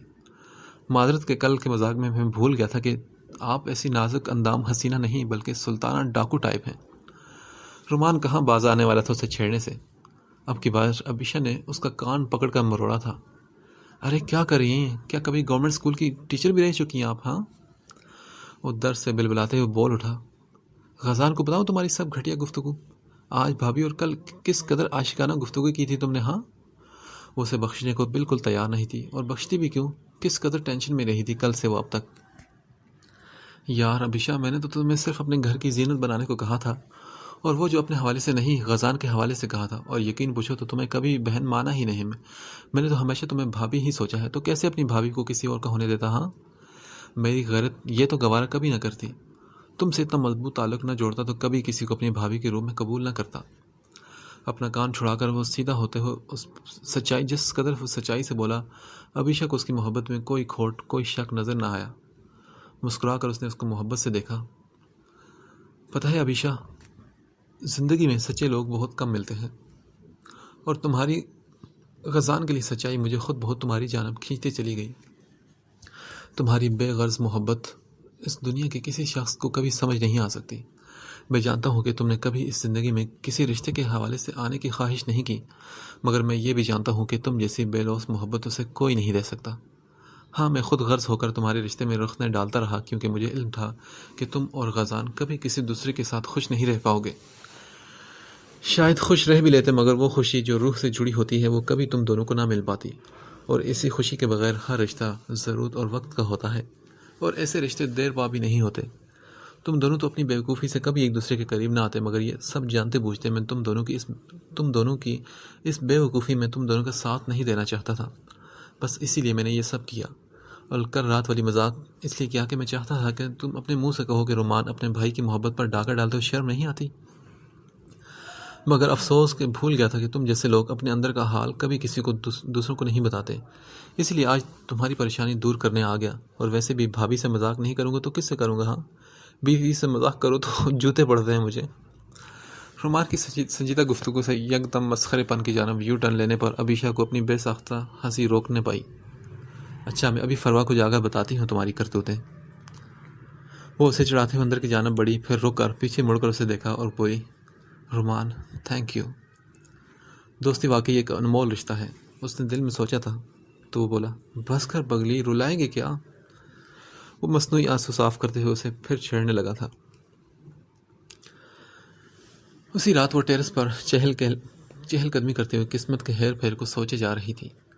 کل رات وہ سوچ بھی نہیں سکتی تھی کہ اس کی زندگی یوں اچانک بدل جائے گی۔ ٹھیک 15 دن بعد ان کی شادی کی ڈیٹ فکس ہوئی تھی۔ غازان نے آج کی ملاقات کے بعد ایسا کوئی بھی اشارہ نہیں دیا تھا کہ یہ سب اس کی ایما پر ہوا ہے۔ نہ جانے وہ اس کے بارے میں کیا سوچتا ہوگا۔ ابھی وہ غازان کے بارے میں سوچ رہی تھی کہ اس کا موبائل بج اٹھا۔ اندر کمرے کی جانب بڑھی تو بیڈ کے سائڈ ٹیبل پر اس کا موبائل رکھا ہوا تھا۔ کسی انجان نمبر سے کال آ رہی تھی۔ وہ اس سوچ میں پڑی تھی کہ اٹھائے کہ نہیں، پھر سوچ کر نمبر اٹھا ہی لیا۔ ہیلو، السلام علیکم۔ دوسری جانب سے آنے والی گھمبیر آواز کو وہ ہزاروں کیا لاکھوں کروڑوں آواز میں بھی پہچان سکتی تھی۔ اس نے اپنی رکی ہوئی سانس بحال کی اور اسے سلام کا جواب دیا۔ کیسی ہو؟ میں ٹھیک ہوں، آپ کیسے ہیں؟ میں بھی ٹھیک ہوں، کیا آپ خوش ہیں؟ وہ جان گئی کہ وہ کس بارے میں پوچھ رہا تھا۔ پھر اس نے جواب دیا، پتہ نہیں، ابھی تو میں صرف حیران ہوں۔ اچھا، مطلب آپ کو یہ فیصلہ ٹھیک لگا ہے؟ ہاں، آپ سے جڑنے والا کوئی بھی تعلق کبھی بھی برا نہیں ہو سکتا۔ وہ ہمیشہ سے صاف گو تھی اور آج بھی اس نے جھوٹ کا سہارا نہیں لیا تھا۔ تو کیا یہ حیرانگی شادی کے دن تک رہے گی؟ اب کی بار دوسری جانب سے آواز میں شرارت گھلی تھی۔ ابھی تو ایک رات نہیں گزری، فیصلہ ہوئے آپ اتنی آگے تک کی باتیں پوچھ رہے ہیں؟ وہ ہولے سے مسکراتے ہوئے بولی، اچھا تو پھر آپ نارمل کب ہوں گی، بتا دیں یہ بھی۔ میں اب نارمل کب تھی؟ وہ اچنبے سے بولی۔ تو غازان نے کہا، مگر کسی کو اب نارمل تو بنا دیا ہے نا آپ نے۔ اس کی آواز کی گمبھیرتا نے چند لمحوں کے لیے ابیشا کو چپ لگائی تھی۔ آپ کیا گھر میں سب کو کاٹ کھانے کو دوڑ رہے ہیں، یا پھر انہیں پہچاننے سے انکار کر دیا؟ خواہ مجھ سے غمش گری پر الزام لگا رہے ہیں۔ اپنی گھبراہٹ چھپانے کی خاطر وہ جان بوجھ کر اس کی بات مذاق میں اڑانے لگی تو دوسری جانب سے کہا گونجا، اب نارملٹی صرف لوگوں کو نقصان پہنچانے میں نہیں ہوتی، اس اب نارملٹی کا تعلق اپنی ذات کو بھلا دینے سے ہوتا ہے، اور آپ کے معاملے میں خود کو ہمیشہ فراموش کر جاتا ہوں۔ ابیشا کو اسے پٹری پر واپس لانا نہایت مشکل لگ رہا تھا۔ اتنی رات کو اتنا فلسفہ ہضم نہیں ہو رہا، صبح بات کرتے ہیں، مجھے آفس بھی جانا ہے۔ وہ اس سے دامن بچانے لگی۔ کب سوچا تھا اس نے کہ غازان سے اس کا ایسا تعلق ہوگا اور اس کے تقاضے بھی نبھانے ہوں گے۔ اچھا، سنا تھا کہ آپ بہت بہادر ہیں اور بڑے بڑے رستم خان کو شکست دے ڈالی آپ نے۔ مجھ جیسے بے ضرر شخص سے کیوں گھبرا رہی ہیں آپ، جو کہ آپ سے ہے بھی بہت دور؟ غازان مسکراہٹ دبا کر بولا، اور پھر بھی اس کے لہجے کی شرارت وہ بآسانی محسوس کر رہی تھی۔ رستموں کو تو کوئی بھی ہرا لیتا ہے، یہاں مسئلہ تو فاتح اور مفتوح کا ہے، اور مفتوح بننا کسی کو بھی گوارا نہیں ہوتا۔ غازان اس کی بات سن کر زوردار انداز میں ہنسا تھا، یعنی وہ محبت کا انکار کرنے سے انکاری تھی۔ میں نے تو کبھی نہیں چاہا تھا کہ میں فاتح بنوں، مجھے تو مفتوح بننا پسند ہے۔ بن لڑے آپ کو فاتح بنانے میں مجھے بے حد خوشی ہوگی۔ خیر، ابھی آپ سوئیں، امید ہے کہ شادی کے دن تک آپ اس تعلق پر حیران ہونے کے بجائے اسے دل و جان سے قبول کر لیں گی۔ مجھے اپنی ہار کہ اعتراف اپنی آنکھوں میں دیکھ کر کرنا ہے، اور اس کے لیے میں 15 دن اور انتظار کر سکتا ہوں۔ آپ اپنا خیال رکھنا۔ غازان کے لہجے میں صرف محبت تھی، بے پناہ محبت، جو عبیشہ کو سرشار کر گئی۔ فون بند کر کے کمرے میں آ کر بیڈ پر لیٹتے ہوئے وہ غازان کو سوچے جا رہی تھی، اور اب تو بس صرف اسے ہی سوچنا تھا اس نے۔ اور پھر آخر 15 دن بعد وہ دلہن کے روپ میں سجی سنوری غازان کے نکاح میں آ چکی تھی۔ سبھی لوگوں کے چہرے پر خوشی بکھری تھی۔ نتاشا اپنے شوہر کے ساتھ موجود تھی۔ زنیرا جو آج کل ایک NGO چلا رہی تھی، وہ بھی اپنے ماں باپ کے ساتھ موجود عبیشہ کی خوشیوں کے لیے دعا گو تھی۔ ہر دل میں اس کے لیے صرف دعائیں ہی دعائیں تھیں۔ نکاح کے بعد جس لمحے اسے غازان کے ساتھ بٹھانے کے لیے اسٹیج پر لایا گیا، تب رومان نے دوست ہونے کا حق ادا کرتے ہوئے فرید صاحب کے ساتھ اسپاٹ لائٹ میں اسٹیج تک لانے میں مدد کی تھی اسے۔ رومان اور فرید صاحب کا ہاتھ تھامے وہ ہر بڑھتے قدم کے ساتھ اپنی دھڑکنیں بھی بڑھتی محسوس کر رہی تھی۔ پچھلے 15 دنوں میں غازان نے اسے دوبارہ فون نہیں کیا تھا۔ عبیشہ زندگی میں کبھی اتنی نہیں گھبرائی تھی، اور غازان سے تو کبھی نہیں، مگر آج اس کا سارا اعتماد کہیں جا سویا تھا۔ اسٹیج پر بلیک سوٹ میں ملبوس شہزادوں کی سی آن بان لیے موجود غازان کے ساتھ بیٹھنے تک وہ غائب دماغ ہی تھی۔ اسے تو سب کچھ یہ خواب سا لگ رہا تھا۔ 10-15 دنوں میں اس کی زندگی یوں بدل جائے گی، یہ تو اس کے وہم و گمان میں بھی نہ تھا۔ غازان بھی اس کی رگ رگ سے واقف تھا، اس کی غائب دماغی اور گھبراہٹ محسوس کر چکا تھا۔ پھر سب سے نظریں بچا کر اس کے ہاتھ پر اپنا ہاتھ رکھ کر گویا اس کا اعتماد بحال کرنے کی اس نے کوشش کی، اور بولا، ایک بے ضرر عاشق سے آپ گھبرا رہی ہیں، میں تو اس لمحے کے انتظار میں ہوں جب آپ کے سامنے سر تسلیم خم کروں۔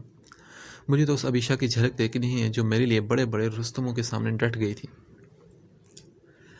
غازان کی آنکھوں سے پھوٹتی روشنی اور محبت کی جھلک عبیشہ کو پرسکون کر گئی۔ پھر وہ ہولے سے مسکرائی، اور کسی کی مسکراہٹ اتنی جان لیوا ہو سکتی ہے، غازان کو یہ آج معلوم ہوا تھا۔ 10 سال پہلے بس میں وہ اس کی آنکھوں کی نمی کے آگے دل ہار گیا تھا، اور آج اس مسکراہٹ نے تو جیسے اسے سر سے پاؤں تک جکڑ لیا تھا۔ روح تو اس کی تھی ہی، آج پورا وجود بھی عبیشہ کا ہو چکا تھا۔ غازان کی نظر اس سے ہٹنے کو انکاری تھی، مگر اتنے ساری لوگوں کی موجودگی میں اسے بھی خیال کرنا تھا۔ کچھ وقت سے اس پر سے نظریں ہٹانے میں کامیاب ہو ہی گیا۔ رخصت کے وقت وہ جو نہ رونے کا ارادہ رکھے ہوئی تھی، فرید صاحب کے گلے لے کر خود پر قابو نہ پا سکی۔ غازان کے لیے اسے روتے دیکھنا بے حد مشکل تھا۔ اس نے خود کو کنٹرول کر کے عبیشہ سے نگاہیں ہٹائی تھی۔ ارے ابے، تو بھی تو کہیں رونے نہیں لگا؟ رومان کو اس لمحے بھی مذاق سوچ رہا تھا، اور غازان کے چہرے پر بڑھنے والی سنجیدگی دیکھ کر اس نے قریب ہو کر سرگوشی کی، تو غازان نے بس اسے گھورا ہی تھا۔ فروا نے عبیشہ فرید صاحب سے الگ کر کے باہر کی جانب قدم بڑھا لیے تھے۔ گاڑی میں بٹھا کر وہ خود بھی اسی گاڑی میں عبیشہ کے ساتھ بیٹھ گئی تھی۔ رومان ان کی گاڑی ڈرائیو کر رہا تھا، جبکہ اس کے ساتھ فرنٹ سیٹ پر غازان بیٹھا ہوا تھا۔ وہ لوگ ابھی زیادہ دور تک نہیں آئے تھے کہ چھما چھم بارش برسنے لگی، اور بارش بھی طوفانی بارش تھی۔ رومان کو اتنے اندھیرے اور تیز ہواؤں کے سبب ڈرائیو کرنے میں مشکل آ رہی تھی۔ اس نے گاڑی کی سپیڈ کم کر دی، تو فروا نے فکر امیز لہجے میں کہا، رومان، تیز چلائیں گاڑی تاکہ جلدی گھر پہنچیں۔ یار کیا کروں، اس قدر پانی ہے، نظر ہی نہیں آ رہا، سپیڈ بریکر یا کوئی گھڑا کہاں ہے، اس لیے میں نے گاڑی آہستہ کر دی۔ رومان نے مسئلہ بیان کیا، اور در حقیقت بارش اس قدر تیز تھی کہ سڑکیں یکایک پانی سے بھر رہی تھی۔ پھر تھوڑی دیر بعد گاڑی تھوڑے جھٹکے کھانے لگی، اور آخرکار شدید پانی کے سبب انجن بند ہو گیا۔ یہ کیا ہوا بھائی؟ غازان نے رومان کی جانب دیکھتے ہوئے پریشانی سے پوچھا۔ مجھے لگتا ہے کہ انجن بند ہو چکا ہے۔ وہ دونوں ہاتھ اسٹیئرنگ پر ہولے سے مار کر بولا، تو کب چلے گا؟ غازان نے جھنجھلا کر پوچھا، تو رومان نے کہا، بھائی میں نجومی تو ہوں نہیں، بارش بھی تیز ہے اور ہلکی سی ہوتی تو میں نکل کر دیکھتا۔ بیٹا تیرا تو کوئی کام نہ کبھی ٹھیک نہیں ہوا، تو نے محبت کا یقین کرانے میں 10 سال لگائے، اور اب دیکھ لے پھر سے تو نے دیر لگا دی۔ رومان غازان کو تنگ کیے جا رہا تھا، جو یہ سوچنے میں مگن تھا کہ یہاں سے نکلنے کی صورتحال کیسے بنائے۔ پھر رومان نے شیشہ اتار کر بارش کی تیزی کو چیک کیا۔ بارش ذرا سی ہلکی پڑ چکی تھی۔ چل بھائی، اب میں نکل کر دیکھتا ہوں۔ وہ غازان سے مخاطب ہو کر باہر نکلا، بونٹ اٹھا کر چیک کیا، مگر ایسی ہی خرابی ہو چکی تھی جو گاڑی کو چلانے میں ناکام تھی۔ واپس آ کر اس نے کہا، یار مسئلہ زیادہ ہو چکا ہے، اب تو یہ گاڑی نہیں چلے گی، لہٰذا کوئی دوسری گاڑی منگوانی پڑے گی، اور اس کے لیے تمہیں مزید صبر سے کام لینا پڑے گا۔ پھر رومان نے گھر فون کیا تاکہ کوئی کزن گاڑی لے کر آ جائے۔ فون بند کر کے اس نے پریشانی سے کہا، آدھے پونے گھنٹے تک ہی کوئی لینے آئے گا۔ چل غزان بھائی، تیری شادی کی خوشی میں گانے ہی لگا لیتے ہیں، اور تو کچھ نہیں کر سکتے۔ وہ شروع ہوتے ہوئے بولا تو غزان نے کوئی جواب نہ دیا اور موبائل نکال کر میسج کر کے موبائل پر کریم کی سروس آن کر کے اپنے قریب موجود کسی ٹیکسی کا سٹیٹس دیکھنے لگا۔ ابھیشک کو موبائل پر اپنی وائبریشن محسوس ہوئی۔ رومان اور فروا اپنی باتوں میں مصروف تھے۔ ابھیشا نے غزان کا میسج پڑھا، کیا آپ کو مجھ پر اعتماد ہے؟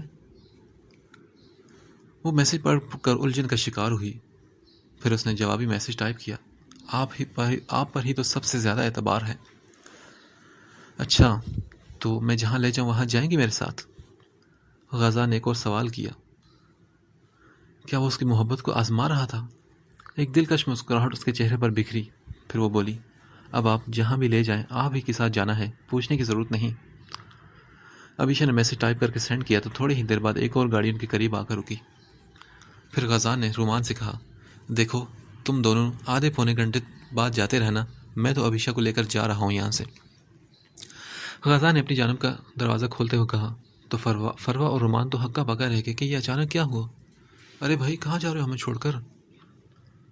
وہ چلاتے ہوئے کہنے لگا تو غزان نے کہا، فی الحال تو کسی بھی ہوٹل میں، کہ میں اس سے زیادہ یہاں ٹھہر نہیں سکتا۔ غزان کی بات پر ابھیشا کی دھڑکنیں تیز ہوئی تھی۔ اور وہ جو سجاوٹ میں نے تو تیرے لیے جی جان سے تیرے کمرے کی اس کا کیا؟ رومان دہائی دینے لگا تو غزان تب تک ابھیشا کی جانب آ کر اس کا دروازہ کھول چکا تھا۔ اسے ہم کل دیکھ لیں گے، فی الحال تو ابھی ہم یہاں سے جا رہے ہیں۔ ہنستے ہوئے ابھیشا کا ہاتھ تھامتے ہوئے دوسری گاڑی میں بیٹھ چکا تھا۔ گاڑی والی نے اس سے پوچھا، بھائی کہاں جانا ہے؟ تو غزان نے کہا، پی سی ہوٹل لے چلو۔ 15 منٹ بعد وہ دونوں پی سی ہوٹل کے ریسیپشن پر تھے۔ ہمیں ایک روم چاہیے، اور ریسیپشنسٹ سے مخاطب کیے ہوئے بولا، جو اس کے ساتھ ایک دلہن کے کپڑوں میں ملبوس لڑکی کو دیکھ کر حیران ہوئی تھی۔ بے شک ابھیشا کا چہرہ اب بھی گھونگھٹ کی اوٹ میں تھا، پھر بھی اس کے ہاتھ، کپڑے اور ہاتھوں کی مہندی اور چوڑیاں سب بتا رہے تھے کہ وہ ایک دلہن ہے۔ ابھیشا کو اس کی بات کی کوئی پرواہ نہیں تھی کہ لوگ اس وقت اسے دیکھ کر کیا سوچیں گے۔ اسے پرواہ تھی تو صرف غزان کی، جس نے اس کی آزمائش چاہی تھی۔ کمرے کی چابی کے ملنے کے بعد وہ خاموشی سے اس کا ہاتھ تھامے اس کے پیچھے چل رہی تھی۔ لفٹ کے ذریعے وہ دونوں تیسری منزل پر پہنچے اور کوریڈور سے گزر کر ایک کمرے کے سامنے غزان رکا اور چابی گھما کر اس نے دروازہ کھولا۔ اندر داخل ہو کر لائٹس آن کرنے کے بعد اس نے کوٹ اور ٹائی اتار کر سائڈ پر رکھی۔ ابھیشا بھی تب تک گھونگھٹ الٹ کر چادر بیڈ پر رکھ کر کمرے میں موجود کھڑکی سے باہر بارش کو دیکھنے لگی، جس میں پھر سے تیزی آ چکی تھی۔ غزان خاموشی سے بازو لپیٹے اس کے پیچھے جا کھڑا ہوا۔ وہ بے خبر تھی۔ پھر اس نے اس کے کانوں میں سرگوشی کرتے ہوئے کہا، تم نے میرے لیے یہ سب کیوں کیا؟ ابھیشا نے بھی دھیرے سے مڑ کر رخ اس کی جانب کیا، جس کی نگاہیں اب اس کے خوبصورت چہرے کو خاموشی سے خراج بخش رہی تھی۔ آپ نے ایک مرتبہ کہا تھا غزان کہ جب اللہ نے کسی کی مدد کرنی ہوتی تو وہ لوگوں کو چن کر ان کی مدد پر مامور کرتا ہے، وہ چاہے کوئی بھی ہو۔ اللہ نے اپنے بندے کی مدد کروانی ہی ہوتی ہے، تو آپ کے معاملے میں بھی اللہ نے مجھے چنا تھا، پھر وہ چاہے میں ہوتی یا کوئی اور، اللہ نے آپ کی مدد کروانی ہی تھی۔ وہ دھیمے لہجے میں بولی تو غزان نے کہا، کیا اس سب میں محبت کہیں نہیں تھی؟ ایک عجیب سا پریشان کن سوال تھا اس کا۔ غزان، مجھے کبھی آپ سے محبت نہیں رہی۔ ابھیشا کے جواب پر وہ چند لمحوں کے لیے کچھ کہنے کے قابل نہیں رہا تھا۔ اب کی بار اس نے نظر اٹھا کر غزان کے فک چہرے کو دیکھا اور پھر بولی، مجھے تو آپ سے عشق تھا، اور عشق کوئی تکلیف، کوئی ناممکن اور وقت کے کوئی فرعون نہیں دیکھتا، وہ تو اپنے عاشق کے لیے بس ڈٹ جاتا ہے اور مر جاتا ہے۔ ابھیشا کا اعتراف محبت سن کر غزان مطمئن ہوا تھا۔ پھر آہستگی سے اس نے اس کی کمر کے گرد مضبوط بازو ڈال کر اسے اپنے قریب کیا اور بولا، اور یہ عشق کب ہوا، کیا میں جان سکتا ہوں؟ یہ تب ہوا غزان جب آپ پر تہمت لگی۔ سبھی نے آپ کو قصوروار سمجھا، مگر نہ جانے کیوں مجھے آپ کے با کردار ہونے پر ہلکا سا بھی شک نہیں تھا۔ جس شخص نے میرا نمبر کبھی غلط استعمال نہیں کیا، میرے اس پر اندھا اعتماد کر لینے کو بھی اپنے مفاد کے لیے اس نے کبھی استعمال نہیں کیا، جس نے مجھ سے رات کے پہر بھی فون پر کبھی کام کے علاوہ کوئی بات نہیں کی، اور کوئی جھوٹی محبت جیسی گفتگو نہیں کی، جس نے میری تصویر فیئر ویل والی رات لینے کے بعد اسے سب سے چھپا کر رکھا، اور جو آج بھی اس کے موبائل کے وال پیپر کی زینت ہے۔ ایسے شخص پر میں اعتبار کیسے نہ کرتی؟ پھر دنیا کی کروڑوں شہادتیں بھی کوئی لے آتا، میں اس شخص کو کبھی بد کردار نہ جانتی۔ اس کے ماں باپ کی معافی، ہر اس بندے کی معافی جو اسے برے کردار کا جانتے تھے، وہ سب غزان کو وہ سکون نہ دے سکے جو ابھیشا کے الفاظ دیکھ رہے تھے۔ کیسی محبت تھی اس کی! سچ کہا تھا رومان نے کہ اتنی شفاف محبت اس سے کوئی اور نہیں کر سکتا تھا، اور اگر میں جو ان 10 سال میں کسی اور کا ہو جاتا تو؟ غزان نے اسے پھر ایک اور مشکل سوال میں ڈالا تھا۔ نظریں اس کے چہرے کے ایک ایک نقش کو دل میں اتار رہی تھی۔ اس کا سوال سن کر وہ پھر مسکرائی اور بولی، غزان، محبت میں جسمی خواہش ہوتی ہے تو عشق تو صرف روح کا خواہش مند ہوتا ہے۔ میں نے آپ کو پانے کی کبھی چاہ نہیں کی، میں نے ہمیشہ آپ کی خوشی کی دعا کی، اور وہ خوشی مجھ سے ملتی یا کسی اور سے، میرے لیے یہی کافی تھا کہ آپ پرسکون ہیں اور خوشیوں سے بھری زندگی گزار رہے ہیں۔ پتہ ہے غزان، عشق میں عاشق کی محبت کے ساتھ بھی محبت ہو جاتی ہے۔ وہ محبت پھر چاہے عاشق کی کسی بھی چاہے والی یا چاہے جانے والی سے ہو۔ آپ کی بیوی کوئی بھی ہوتی، مجھے اس سے بھی محبت ہو جاتی، کیونکہ عشق حسد کرنا نہیں سکھاتا، وہ تو بس خوشی کا خواہاں ہوتا ہے۔ یہ محبت ہے جس میں قرب کی خواہش ہوتی ہے اور وصال کی خواہش ہوتی ہے، اسی لیے یہ ہمیشہ نہیں رہتی، اور مجھے آپ سے صرف عشق ہی کرنا تھا اور ہمیشہ کرتے ہی رہنا تھا۔ یہ اللہ کی مہربانی ہے اور اس کا انعام ہے کہ اس نے مجھے آپ کا قرب نصیب کیا۔ یہ مجھے نہ بھی ملتا تب بھی میں خوش تھی کہ میری روح آپ کی ہے اور میری روح کا عشق آپ کا ہے۔ اس کی باتیں سن کر غازان نے بے اختیار ہو کر اسے سینے سے لگایا۔ اب وہ جان گیا تھا کہ 10 سال بعد کون سی چیز اسے پاکستان کھینچ لائی تھی، اور یہ ابھیشیک کا عشق تھا جس کا مزید امتحان اب اللہ کو لینا مقصود نہیں تھا، اس لیے وہ غازان کو واپس لایا۔ اللہ کو بھی ان کا عشق پسند آیا تھا اور اس نے ان کا ملاپ کروا لیا تھا۔ پھر غازان نے اس کے ماتھے پر اپنے پیار سے محبت بھرے لب رکھ دیے۔ وہ اب تک یہی سمجھ رہا تھا کہ وہ ابیشہ سے بے حد محبت کرتا ہے، مگر وہ واقعی مفتوح تھا، اس کا عشق غازان سے جیت چکا تھا۔ اب کیا کہوں، وہ واقعی بے بس تھا۔ اس کا چہرہ ہاتھوں کے پیالوں میں لے کر بولا، کچھ نہ کہیں، بس میری ایک خواہش پوری کر دیں۔ ابیشہ نے اپنی بھنورا آنکھیں اس کے محبت بھرے چہرے پر ٹکاتے ہوئے کہا، او ہاں، خواہش سے یاد آیا، آپ کی رونمائی کا گفٹ بھی نہیں میرے پاس، وہ تو گھر پر ہے، کل ہی دے سکوں گا۔ وہ شرمندگی سے بولا تو ابیشہ نے کہا، سمجھے کہ میری خواہش پوری ہوگی تو یہی میری رونمائی کا گفٹ ہوگا۔ اس کی بات پر غازان نے حیرت سے اسے دیکھا، پھر اس کا ہاتھ تھام کر اسے بیڈ پر بٹھایا اور اس کے مقابل بیٹھ کر اس کے دونوں ہاتھ تھامے اور بولے اور کہا، بتائیں کیا چاہیے آپ کو؟ مجھے رونمائی میں صرف آپ کا سکون چاہیے غازان، اور وہ تب تک نہیں آئے گا جب تک آپ وہ تمام تکلیف دہ فیلنگ مجھ سے شیئر نہیں کریں گے جو اس معاملے کے بعد آپ نے محسوس کی۔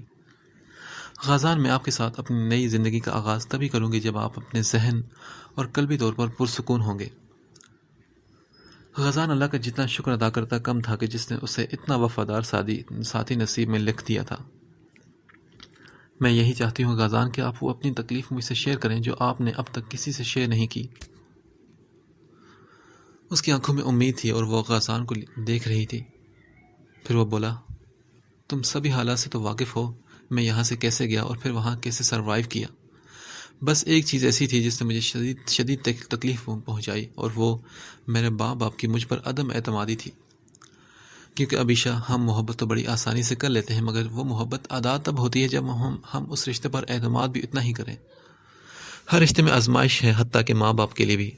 اولاد کو صرف محبت دینا کافی نہیں ہوتا، اسے اتنا ہی اعتماد دینا بھی زیادہ اہم ہے۔ جس ایک چیز نے مجھے پاش کیا اور میری پوری ہستی کو تہس نہس کر دیا، وہ میری ماں کی بے اعتباری تھی۔ مائیں تو ایسی اولاد کو بھی بے قصور گردانتی ہیں جو کسی کا قتل کر کے ہی آیا ہو، اور میں نے تو کچھ ایسا کیا بھی نہیں تھا۔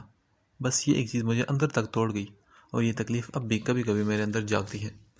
اس لیے میں نے یہ اٹل فیصلہ کیا کہ ہم اپنی اولاد کو پہلے اعتماد دیں گے اور پھر محبت، کہ یہی ہر رشتے کی بنیاد ہے، تاکہ ان کی شخصیت کبھی ٹوٹ پھوٹ کا شکار نہ ہو۔ اور غازان کے چہرے سے اس کی اذیتیں ظاہر ہو رہی تھی۔